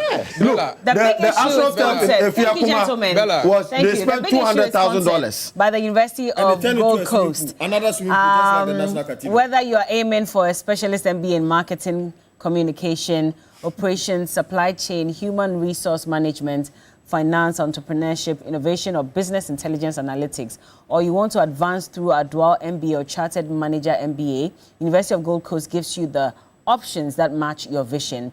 And if your next step is an MSc in international relations, communications, international marketing, international law, security, diplomacy, accounting, finance, or human resource management, an LLM in international law, security, diplomacy, or an MA in biblical studies, practical theology, then the pathway is open. Apply today because at University of Gold Coast, we make it practical, flexible learning, flexible entry, and flexible payment. Study around your work, choose a route that fits your background, and pay in convenient installments. Your dream deserves structure. Your future deserves strategy. Your purpose deserves training. Apply now at www.ugc.edu.gh or call them or WhatsApp them on 026 388 85555.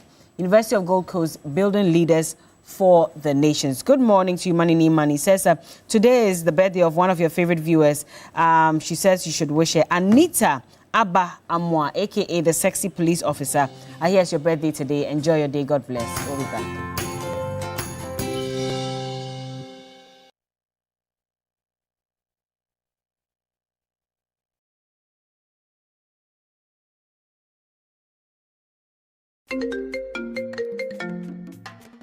Hello, my name is Pamela from Customer Service. Please revalidate your account by texting your Ghana card number to 0500,000 247. Hey, Abili, wabadim. Madam, give me the numbers behind your ATM card. I'm calling from the head office. An email was delivered across to our customers this morning. Confirm if this is your bank account. 100,100,100. Thanks for sending your bank card details. Send the OTP now to avoid cancellation. EcoBank will never call, email, send an SMS asking.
In a world full of noise,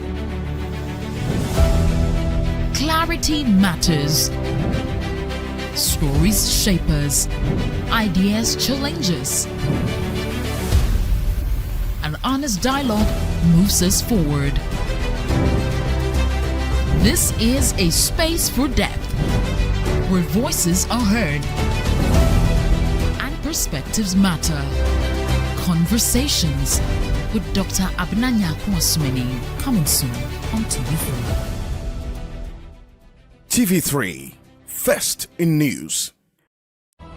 Ghana's Most Beautiful is 20 years, and to kickstart the special anniversary season, you are warmly invited to an exclusive royal ball and fundraiser for a legacy project. An evening shared with our cherished partners, distinguished past queens, and the remarkable individuals who have shaped this journey over the years. Join us at 8 p.m. sharp on the 6th of June at the Adisa Pavilion within the prestigious Labadi Beach Hotel. Red carpet is live at 6 p.m. Come for the elegance, stay for the purpose, be part of the legacy. Ghana's Most Beautiful, 20 years of culture, grace and legacy.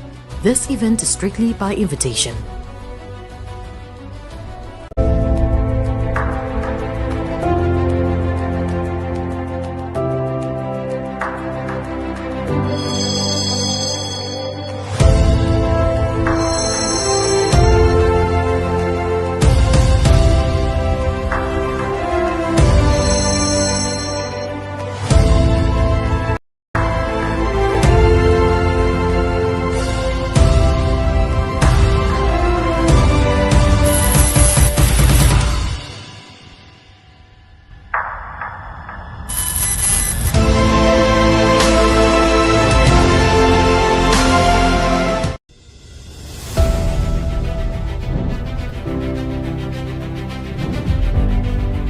In a world full of noise,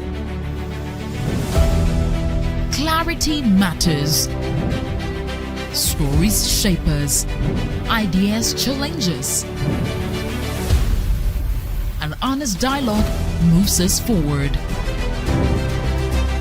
This is a space for depth, where voices are heard and perspectives matter. Conversations with Dr. Abnanya Kwasmini, coming soon on TV3. TV3, first in news. Ghana's Most Beautiful is 20 years, and to kickstart the special anniversary season, you are warmly invited to an exclusive royal ball and fundraiser for a legacy project. An evening shared with our cherished partners. 26. How ready are we though? How ready are we? Now you may when you want. Me I thought you would know to tell me. Is this the announcement song? The squad announcement song? No, oh no. But have you seen that one? I've seen that one. Me, I didn't know about it. We came this morning and Bella was telling me about it. Because I say trailers be okay, new trailer container. Container. And Obi say container no representing how many goals we concede. Say that's what someone said. I don't know how true that is. You know, you let me just take you back to the weekend just a little bit. Producers, please spare me. I just need two minutes for this. Is this what you did to me? I'll talk about Arsenal. No, you convinced me to come and follow Arsenal people. See. I'm not seeing anything. We are in World Cup mood. Let's go and talk to Michael Otieje. Yes, thank you very much. So you don't know the person who sang this song? Oh, I don't. But has Michael seen? Okay, let's go to Michael, and I can ask Michael if he's seen the. Is it a soundtrack or the announcement song? Which one is it? Oh yeah, the announcement video. Yes. That's the announcement video. This is not the one. This one we don't know. This one. Okay, all right. Let's head now onto Zoom. All the way in Wales is our one and only Michael Otieje, bringing us proceedings, exactly what's happening in the camp of the Black Stars. The man always clad in a knitted shirt. Good morning to you, Michael Otieje. Good morning, good to you. Put a smile on my face. I'm glad I did. How are you doing, by the way? Good. Yeah, I'm well. Very little sleep, but it's what happens on these trips. The squad was released quite late into the night, and in order to get every element in as much as possible, you've got to deny yourself a bit of bedtime. But I'm up nice and early, refreshed, looking forward to what today brings. It's a big match for Coach Carlos Queiroz and the team, so hopefully today will be a much better day than yesterday was. Okay, good stuff. Well, Bilishen is also here. Bilishen is here with us. But my first question would be, what do you think is going to be the outcome of our game today? I think more like for outcome in terms of more like what should we look out for from the game. I think in terms of outcome, I would defer that answer to Coach Carlos Queiroz. He said that we will see a team that goes out on the field and shows Ghanaians that it is ready to play in the World Cup. He says he wants a team that plays with pride, that plays with energy, that understands that putting on the shirts is a big deal.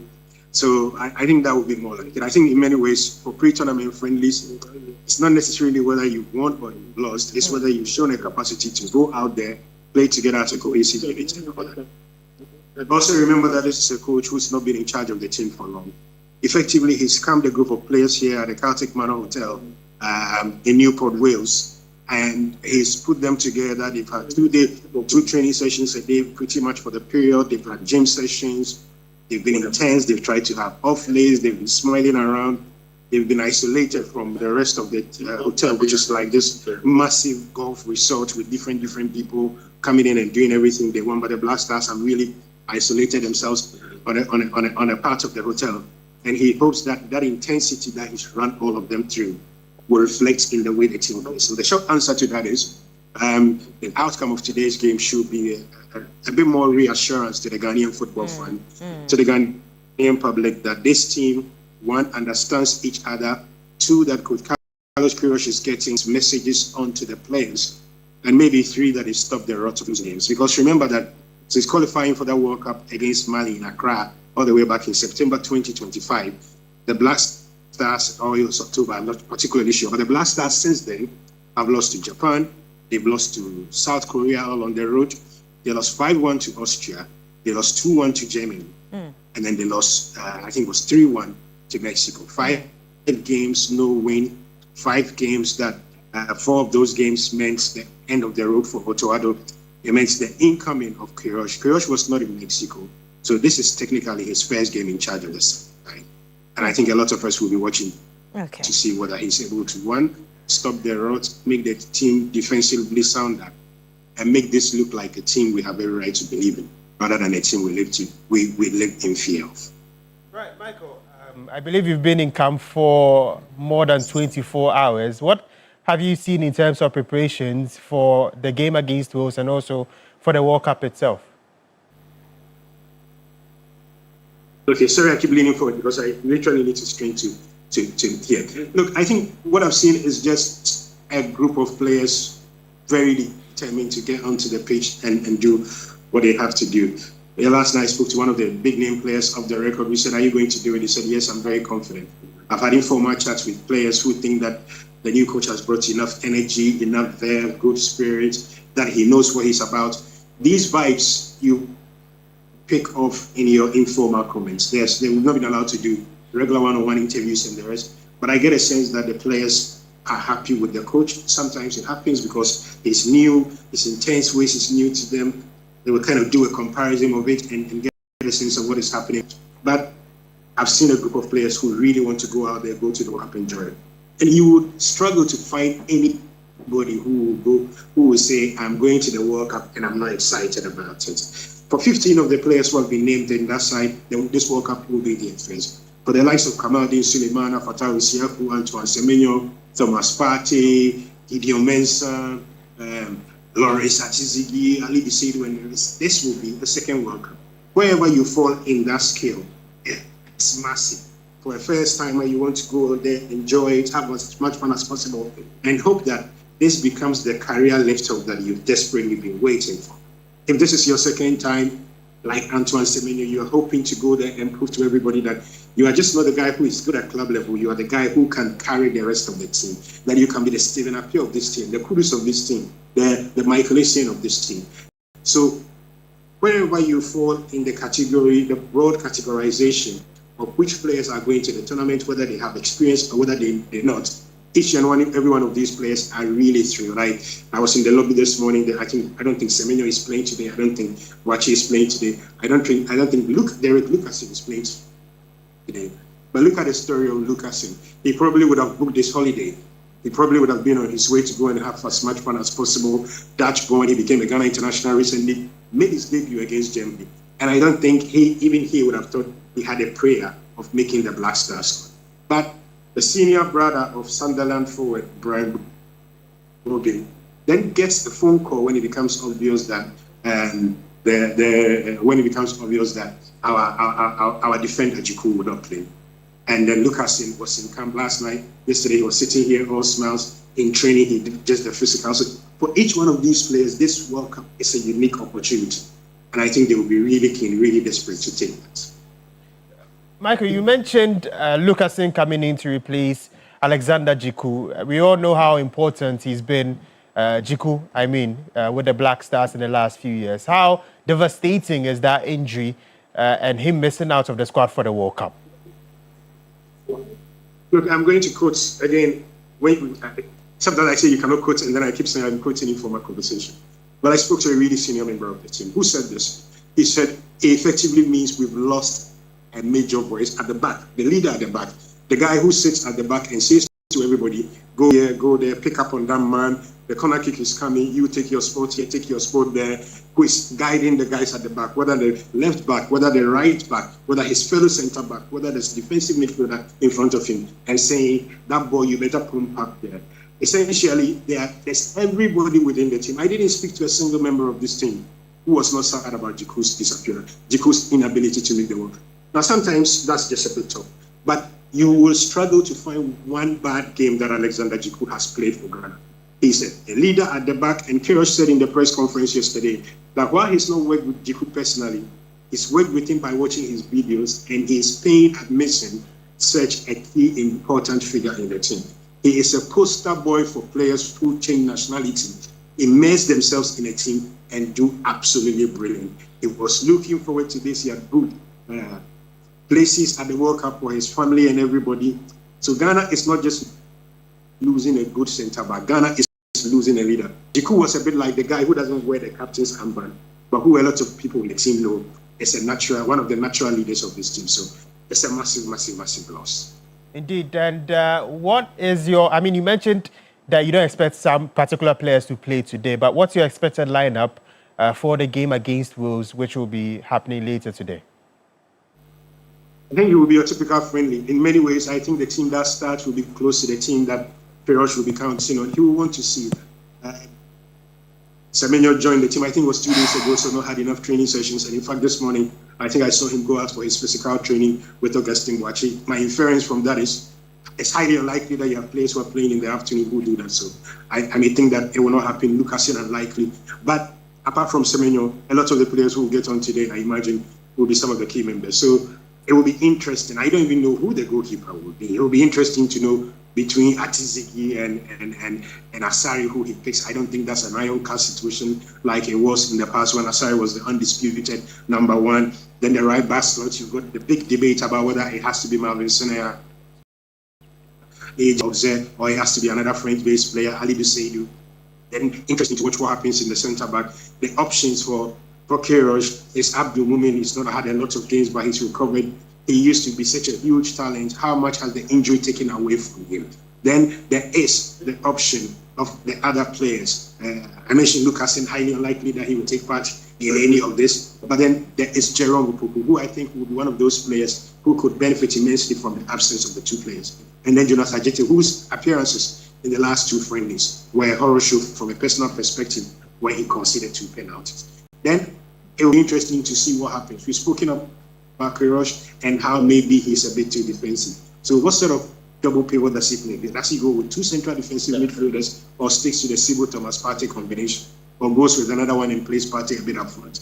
How well would Kamaldeen do? Isaac, who will lead the front line? What role will Christopher Bonsuba get? I think this will be more the issues to play out. But coaches are learning that we journalists come to the final training session and guess their lineups. They are closing their rank and making it very difficult for the rest of us to be able to do that. Right. Thank you very much, Michael. Of course, Michael is based in Wales for that game that will be happening in Cardiff between Ghana and Wales, and his trip is powered by Adanse Travels. Cookie. Yay. So now we can look at our squad. You see the... You see what I said about the container?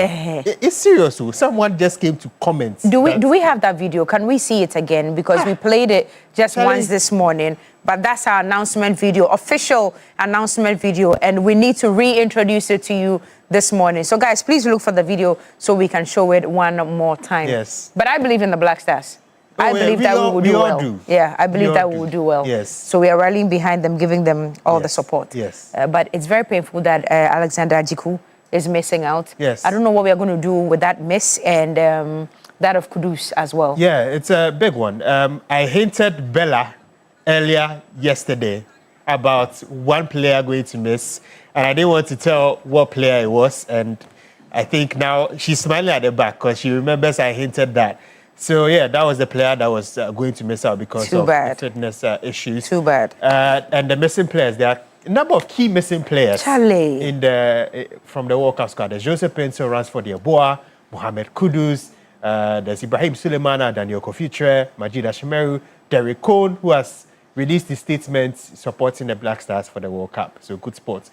There's Mohamed Salisu, of course, Jiku, who is now injured, Tariq Lamptey, Manaf Nuruddin. All of these guys are not part of the Black Star squad for the World Cup. It is well with us in Jesus' name. Yes. And we have so many debutants on the world stage, like Benjamin Asare after 33 years.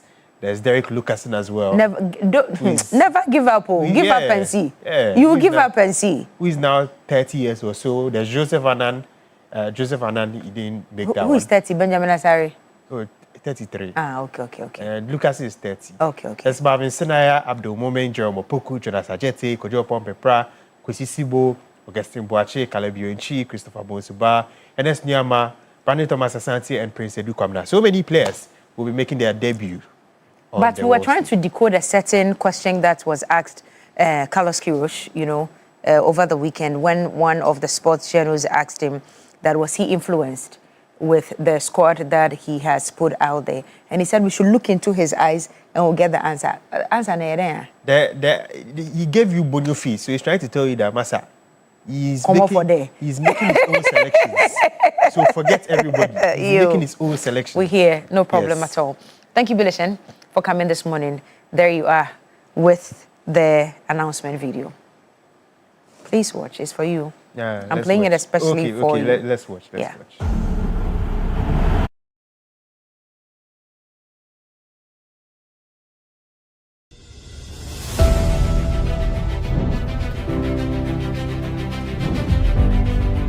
In a world full of noise, clarity matters. Stories shape us, ideas challenge us. An honest dialogue moves us forward. This is a space for depth, where voices are heard and perspectives matter. Conversations with Dr. Abnanya Kwasumeni, coming soon on TV3. TV3, first in news. Ghana's Most Beautiful is 20 years, and to kickstart the special anniversary season, you are warmly invited to an exclusive royal ball and fundraiser for a legacy project. An evening shared with our cherished partners, distinguished past queens, and the remarkable individuals who have shaped this journey over the years. Join us at 8 p.m. sharp on the 6th of June at the Adisa Pavilion within the prestigious Labadi Beach Hotel. Red carpet is live at 6 p.m. Come for the elegance, stay for the purpose, be part of the legacy. Ghana's Most Beautiful, 20 years of culture, grace and legacy. This event is strictly by invitation.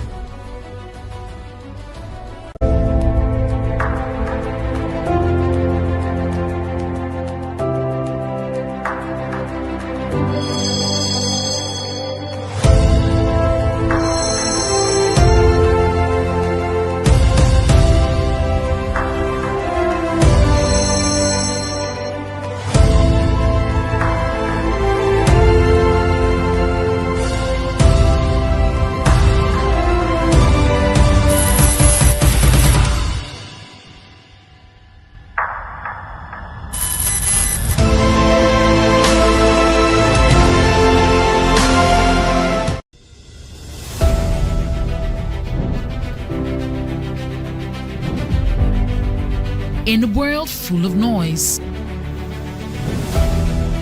clarity matters.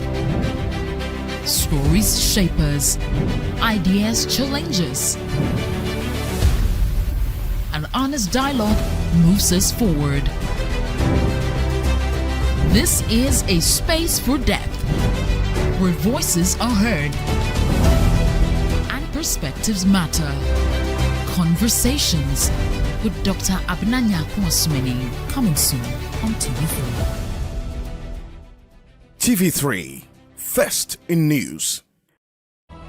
Ghana's Most Beautiful is 20 years, and to kickstart the special anniversary season, you are warmly invited to an exclusive royal ball and fundraiser for a legacy project. An evening shared with our cherished partners, distinguished past queens, and the remarkable individuals who have shaped this journey over the years. Join us at 8 p.m. sharp on the 6th of June at the Adisa Pavilion within the prestigious Labadi Beach Hotel. Red carpet is live at 6 p.m. Come for the elegance, stay for the purpose, be part of the legacy. Ghana's Most Beautiful, 20 years of culture, grace and legacy. This event is strictly by invitation.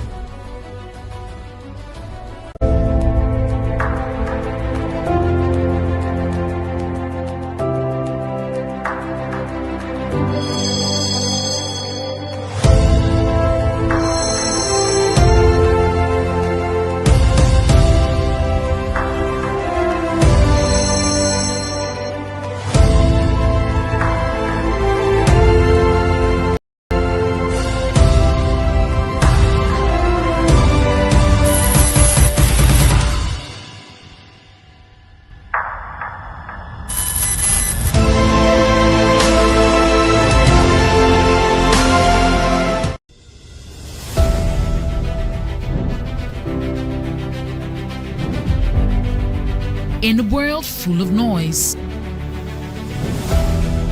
clarity matters. Stories shape us, ideas challenge us. An honest dialogue moves us forward. This is a space for depth, where voices are heard and perspectives matter. Conversations with Dr. Abnanya Kwasmini, coming soon on TV3. TV3, first in news.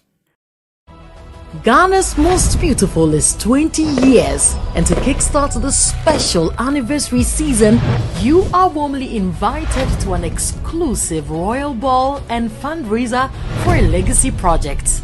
An evening shared with our cherished partners, distinguished past queens, and the remarkable individuals who have shaped this journey over the years. Join us at 8 p.m. sharp on the 6th of June at the Adisa Pavilion within the prestigious Labadi Beach Hotel. Red carpet is live at 6 p.m. Come for the elegance, stay for the purpose, be part of the legacy.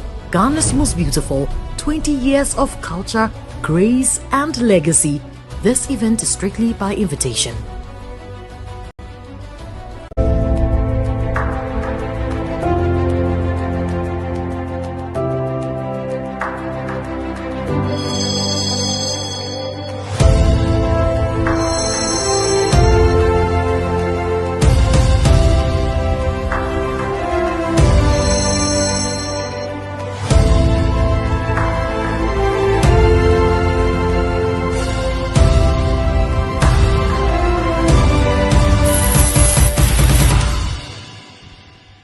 Interesting conversation, and you would want to stay, because if you're a true Ghanaian, no matter where you are here in this country, you definitely have a GCB account. And probably it's been dormant for a very long time because you thought that you could hop onto other banks and now they are disappointing you. So now, Sankofa, you need to come back home.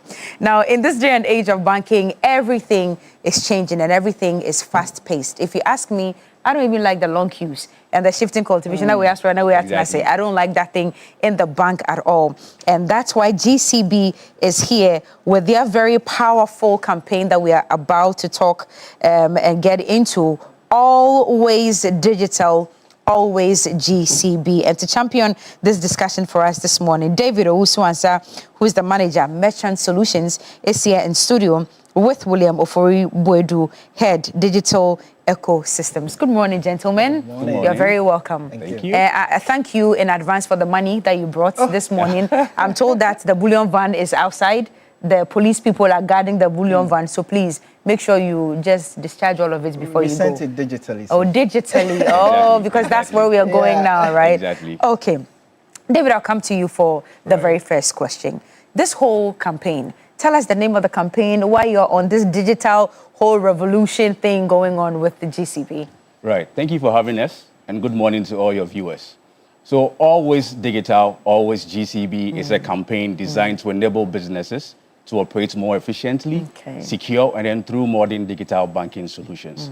We are driving a number of solutions, but I'll put them in two different brackets. Yes, sir. We have the collections platforms, and then we have the payments platforms. So the collection platforms is basically to enable businesses receive payments through our GHQR, our point of sale devices, popularly known as POS.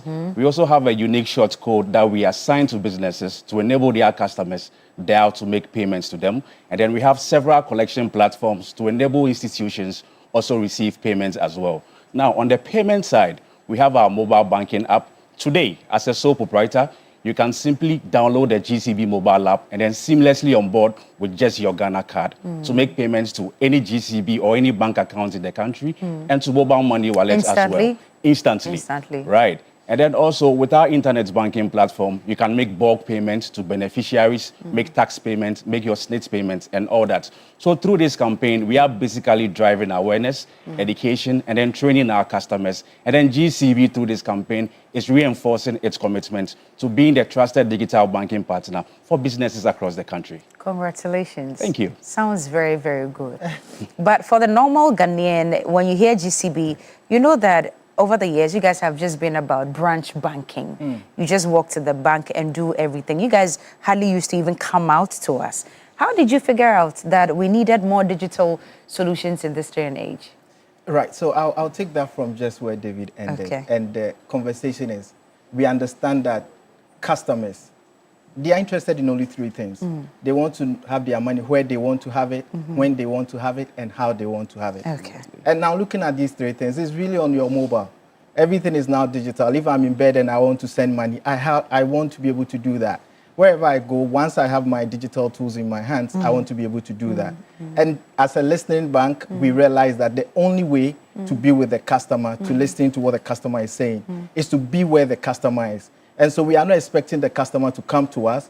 Rather, we are going to where the customer is. And if the customer is digital, that is where we want to be. So we are saying that don't come to our branch at all. So any of the solutions that David talked about, you don't have to come to our branch at all. Starting from opening an account. You can go to our website today, open an account, fully operational, and you don't have to visit a branch. You can download our mobile app, do whatever you want to do, and still you don't have to come to the branch. So that notion we have that, okay, GCB, you have to go to the branch. It's changed now. It's changed. Totally it's not changed changing, now. it's changed. And everybody can benefit from this, market women, corporate people. Everybody. Everyone. Everybody. So I have a friend who runs a little food business. And when I visited her last Friday, I realized that she's saying that from a certain time this June, she's not collecting money anymore. Everything is digital.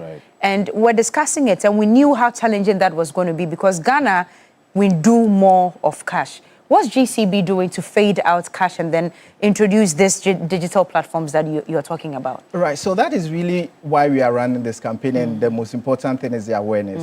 Letting customers understand that there is a different way of doing this, and I dare say there is a better way of doing this. Right, so you collect cash, there is fraud, risks. There are a lot of risks with handling cash, and that's why we are introducing this. We see money as an enabler. So go ahead and do what you want to do, whilst we take care of the financial side of things. So we collect the cash digitally. Now we are able to offer solutions to you because now you don't have to worry about credit, you don't have to worry about any other thing because we are taking care of all that for you. And the awareness we are starting with you is letting customers know that there is indeed a better way to handle this. All right. Correct me if I'm wrong, but I know that you have one of the largest customer base in Ghana when it comes to people who do business with you. And many of these people, including market women, large numbers. How do you convince the market woman that she's sitting in the market and she can use her device to get all these digital solutions? How friendly is it? Right. So these solutions are very friendly. You can simply onboard to any of our digital solutions. But the key thing is, some of these customers are not fully aware these digital solutions exist. Others also think there are some hidden costs associated with the transaction fees and all that. But through this campaign, we are educating customers, creating the awareness, sensitizing them just so they know these solutions can easily be used, whether you're a market woman, your cocoa seller, your barbering shop, all businesses across all sizes are, fully ready to be onboarded onto the digital banking. So take us through the steps. The market where some of them are rich, they use very, plush devices. So with the iPhones and then the Android devices, what do? We go to the iOS store? Yes, you go to the stores. And also you left our way. We Huawei app gallery. We also have that there. So you go there, you find our app, you download it, and that's it.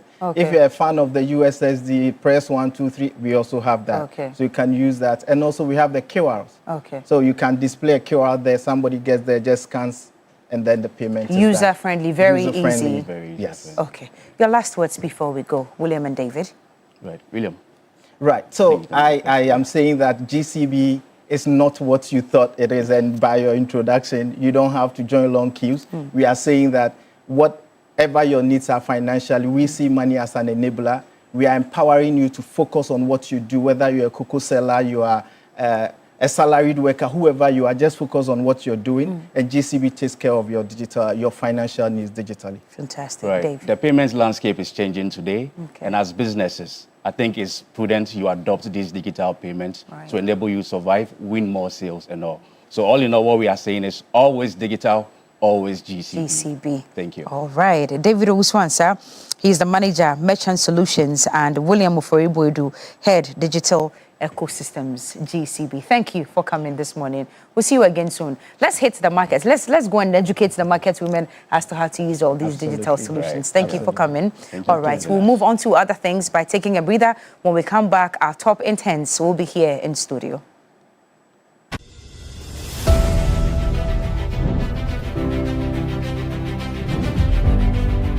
In a world full of noise, clarity matters. Stories shape us, ideas challenge us. An honest dialogue moves us forward.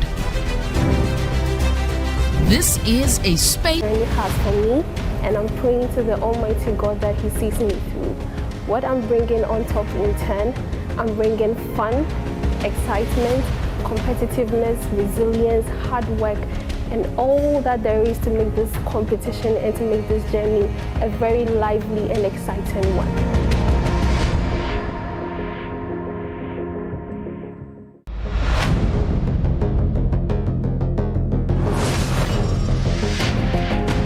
Hello, my name is Lily Solis Ayiku, a graduate student from Unimag IJ with a bachelor's degree in public relations. I'm excited and nervous at the same time to be part of Top in 10 because I get to meet and learn from experts from different industries, which will help me on the job market. What I'm bringing on board are my skills and my goals, and being on the Top in 10 is going to help me learn new skills to equip myself to solve societal problems.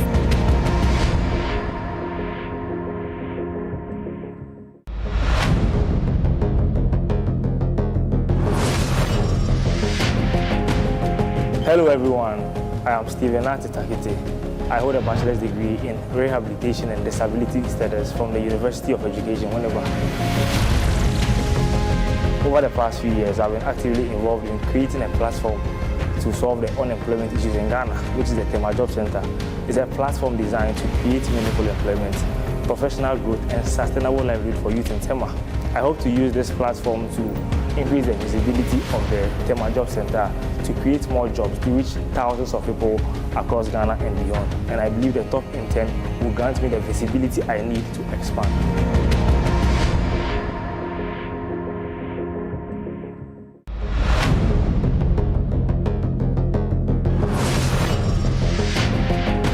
Hello everyone, my name is Vanessa Winambanini. I'm 24 years old and a graduate in Actuarial Science from the University of Professional Studies. I am really excited to be on the Top in 10 show, and I know that there's so much for me to learn. I am here for the mentorship, to learn about the different industries, and to grow my skills as a leader and to influence others.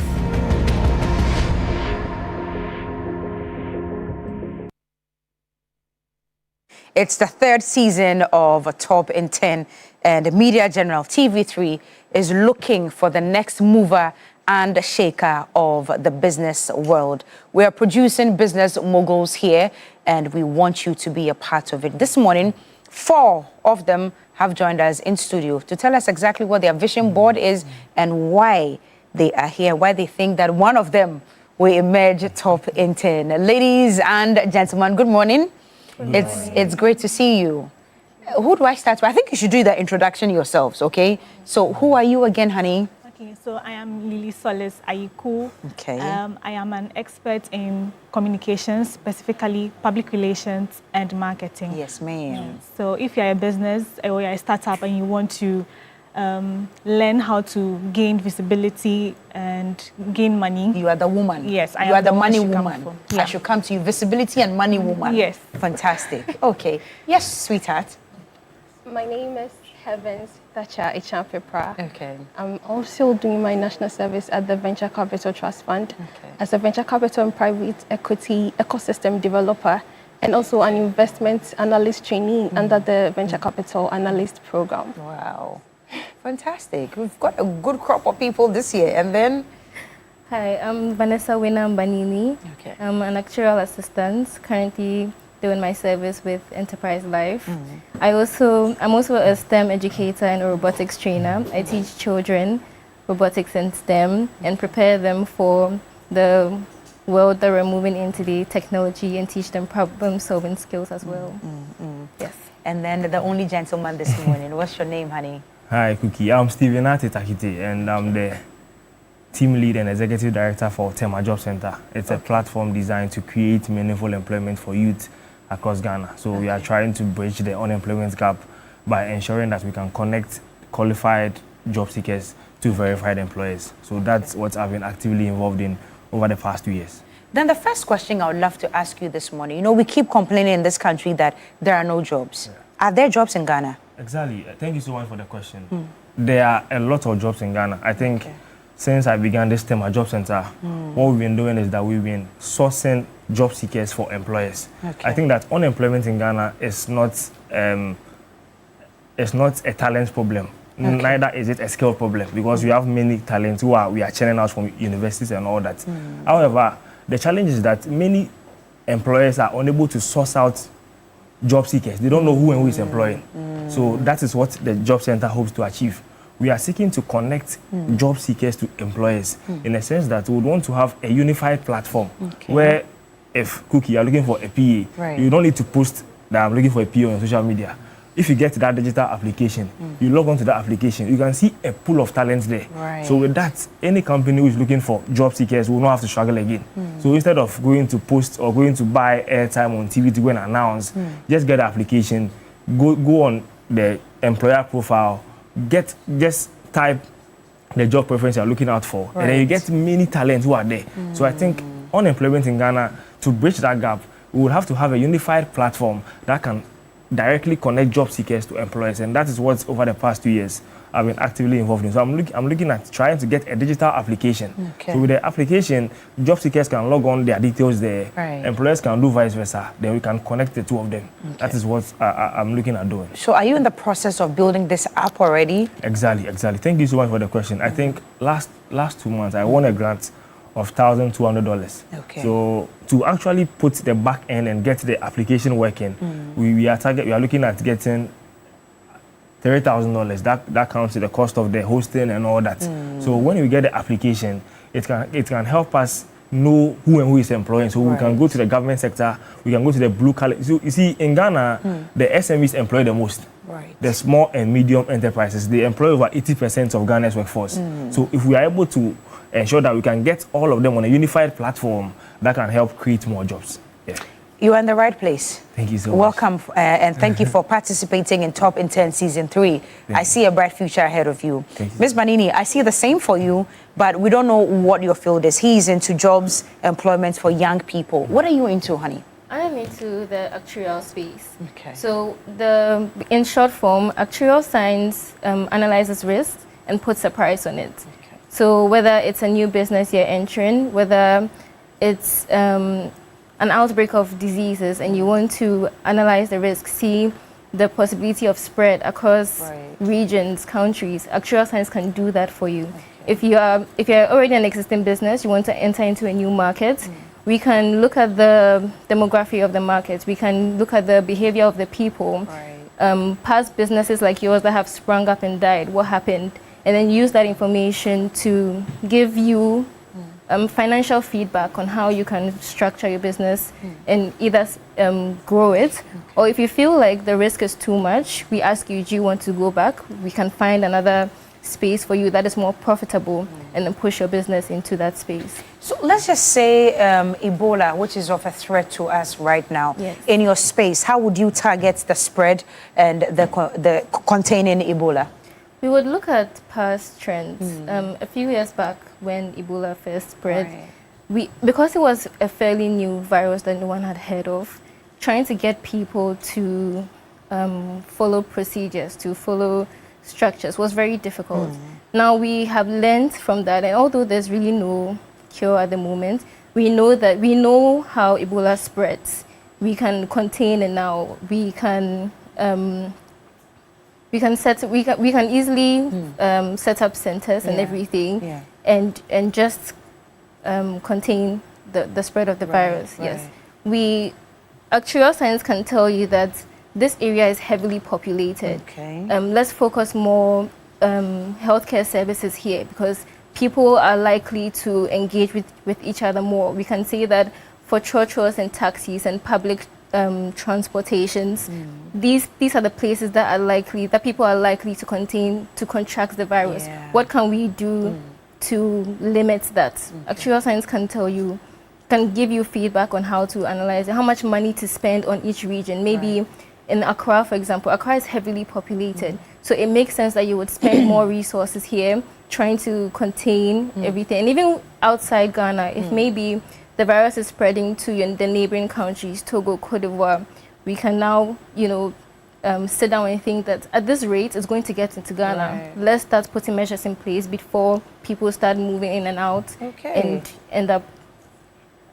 it ends up coming into the country and affecting I will us. come back to you because I'm told you're training some young people already. Yes. Okay, let me come back to you later on that one. Miss Pepper, now who gave you the name Heavens?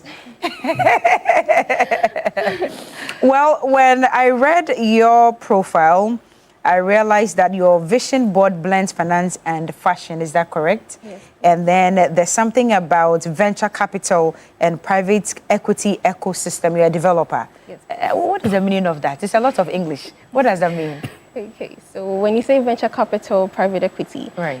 It's a form of equity financing for SMEs. Okay. So where I work, which is the Venture Capital Trust Fund, it was set up by the government of Ghana to provide funding for SMEs. And when you say an ecosystem developer, the venture capital private equity industry is termed as the ecosystem. Okay. So as a developer, since such industry is new in our part of the world, there is a need for a department like that to help establish and promote it.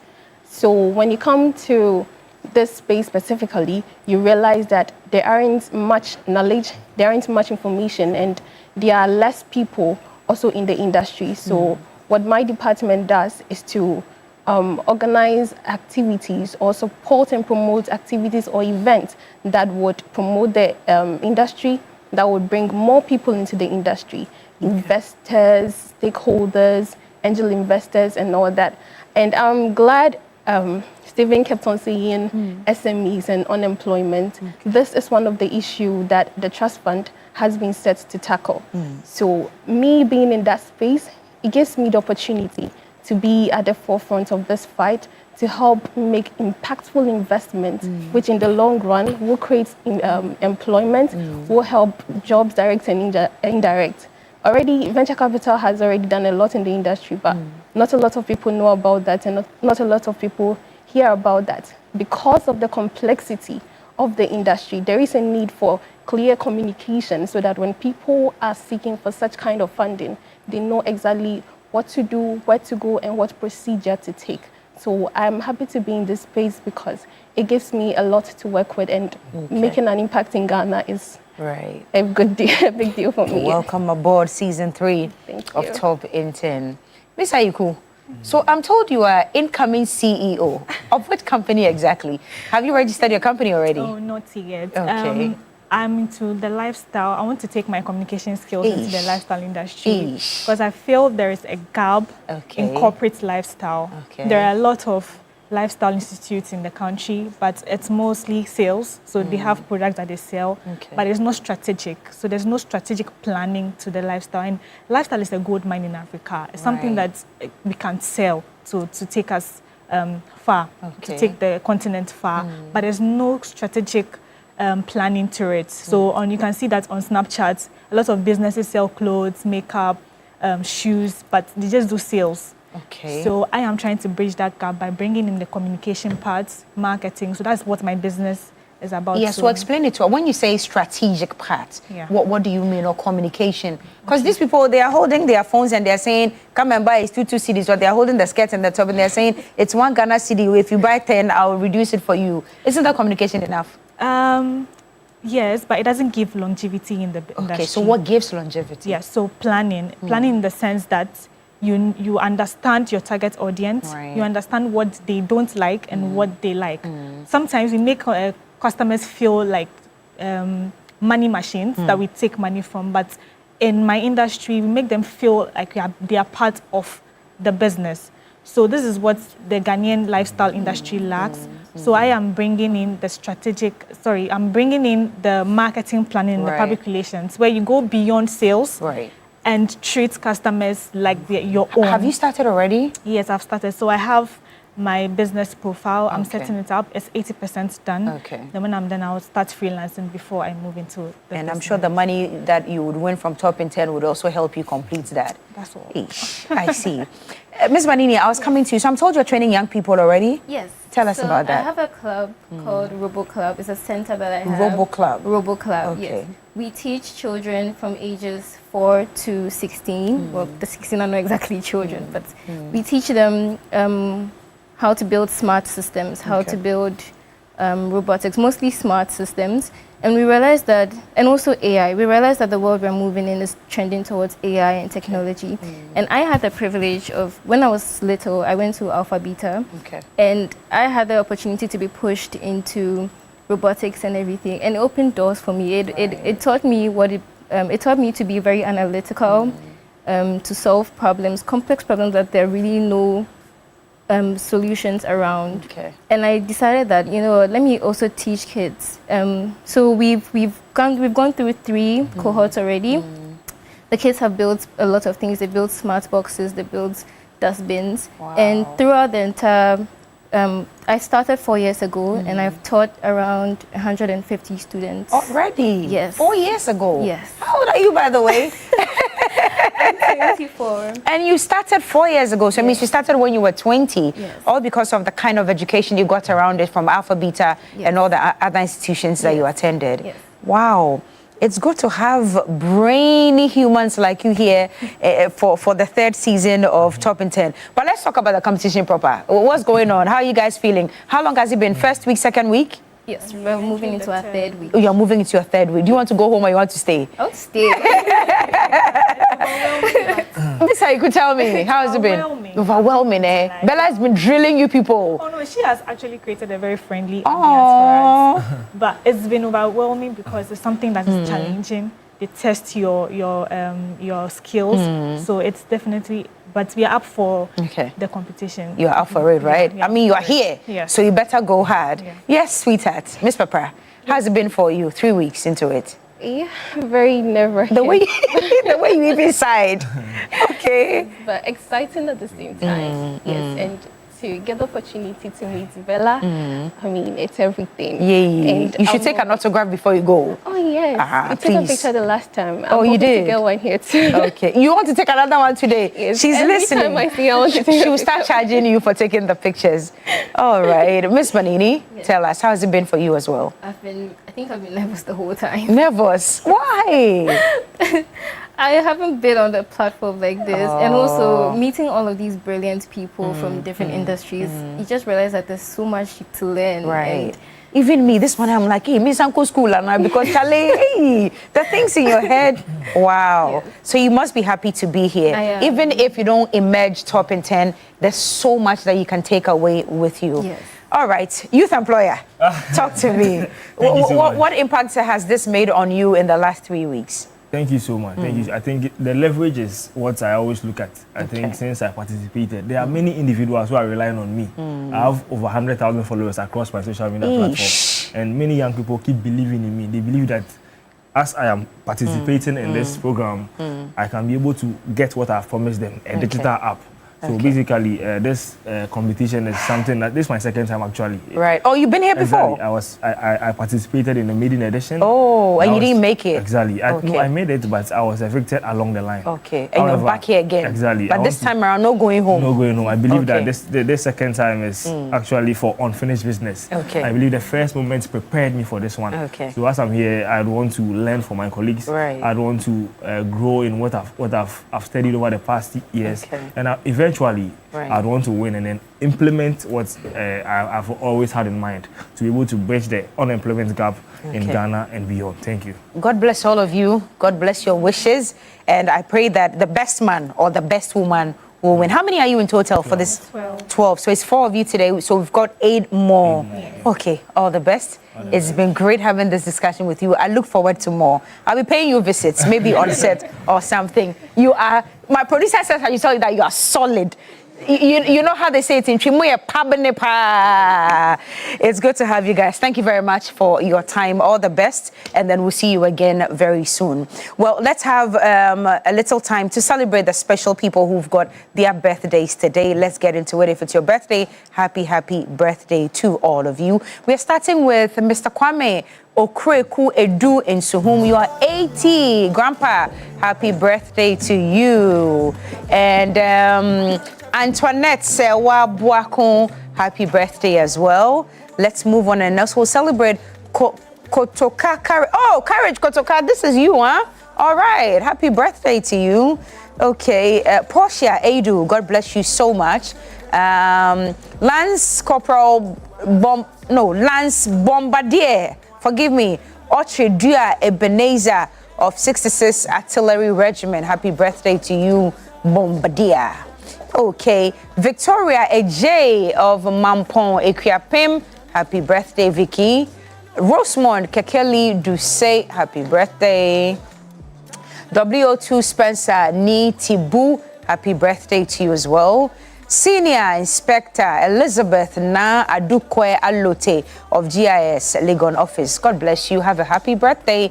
Benedicta Konedu Nyamisha Obibre, it's your birthday. Okay. Roberta Enam Jokwe Brown. Happy birthday, Roberta.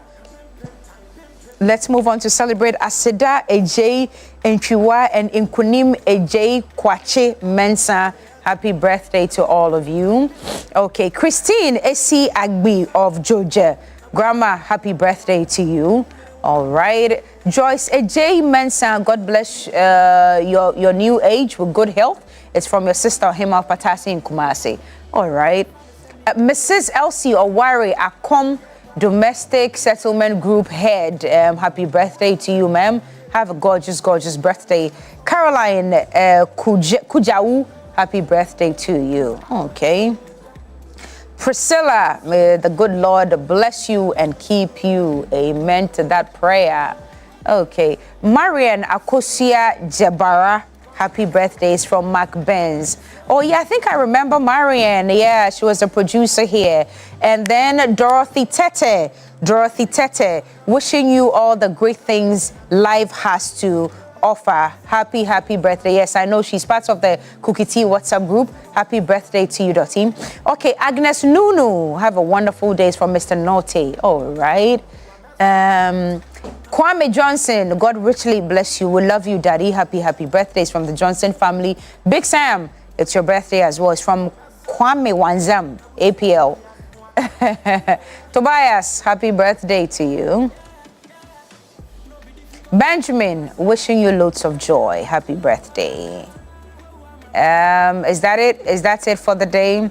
Okay, and reminding you, all parents of first year SHS boarding students, EduPack, the Ghana Education Service approved and supported national SHS initiative implemented by Prospectus Ghana is now in progress across the entire country. Parents across the country are already registering so that their children's trunk, Macintosh mattresses, pillows, plastic chopbox, all that they need is ready. Please make sure that you are a part of it. Do not miss out at all. Do not delay and be caught in the usual last-minute market rush, carrying heavy items under pressure. No, we don't do that anymore.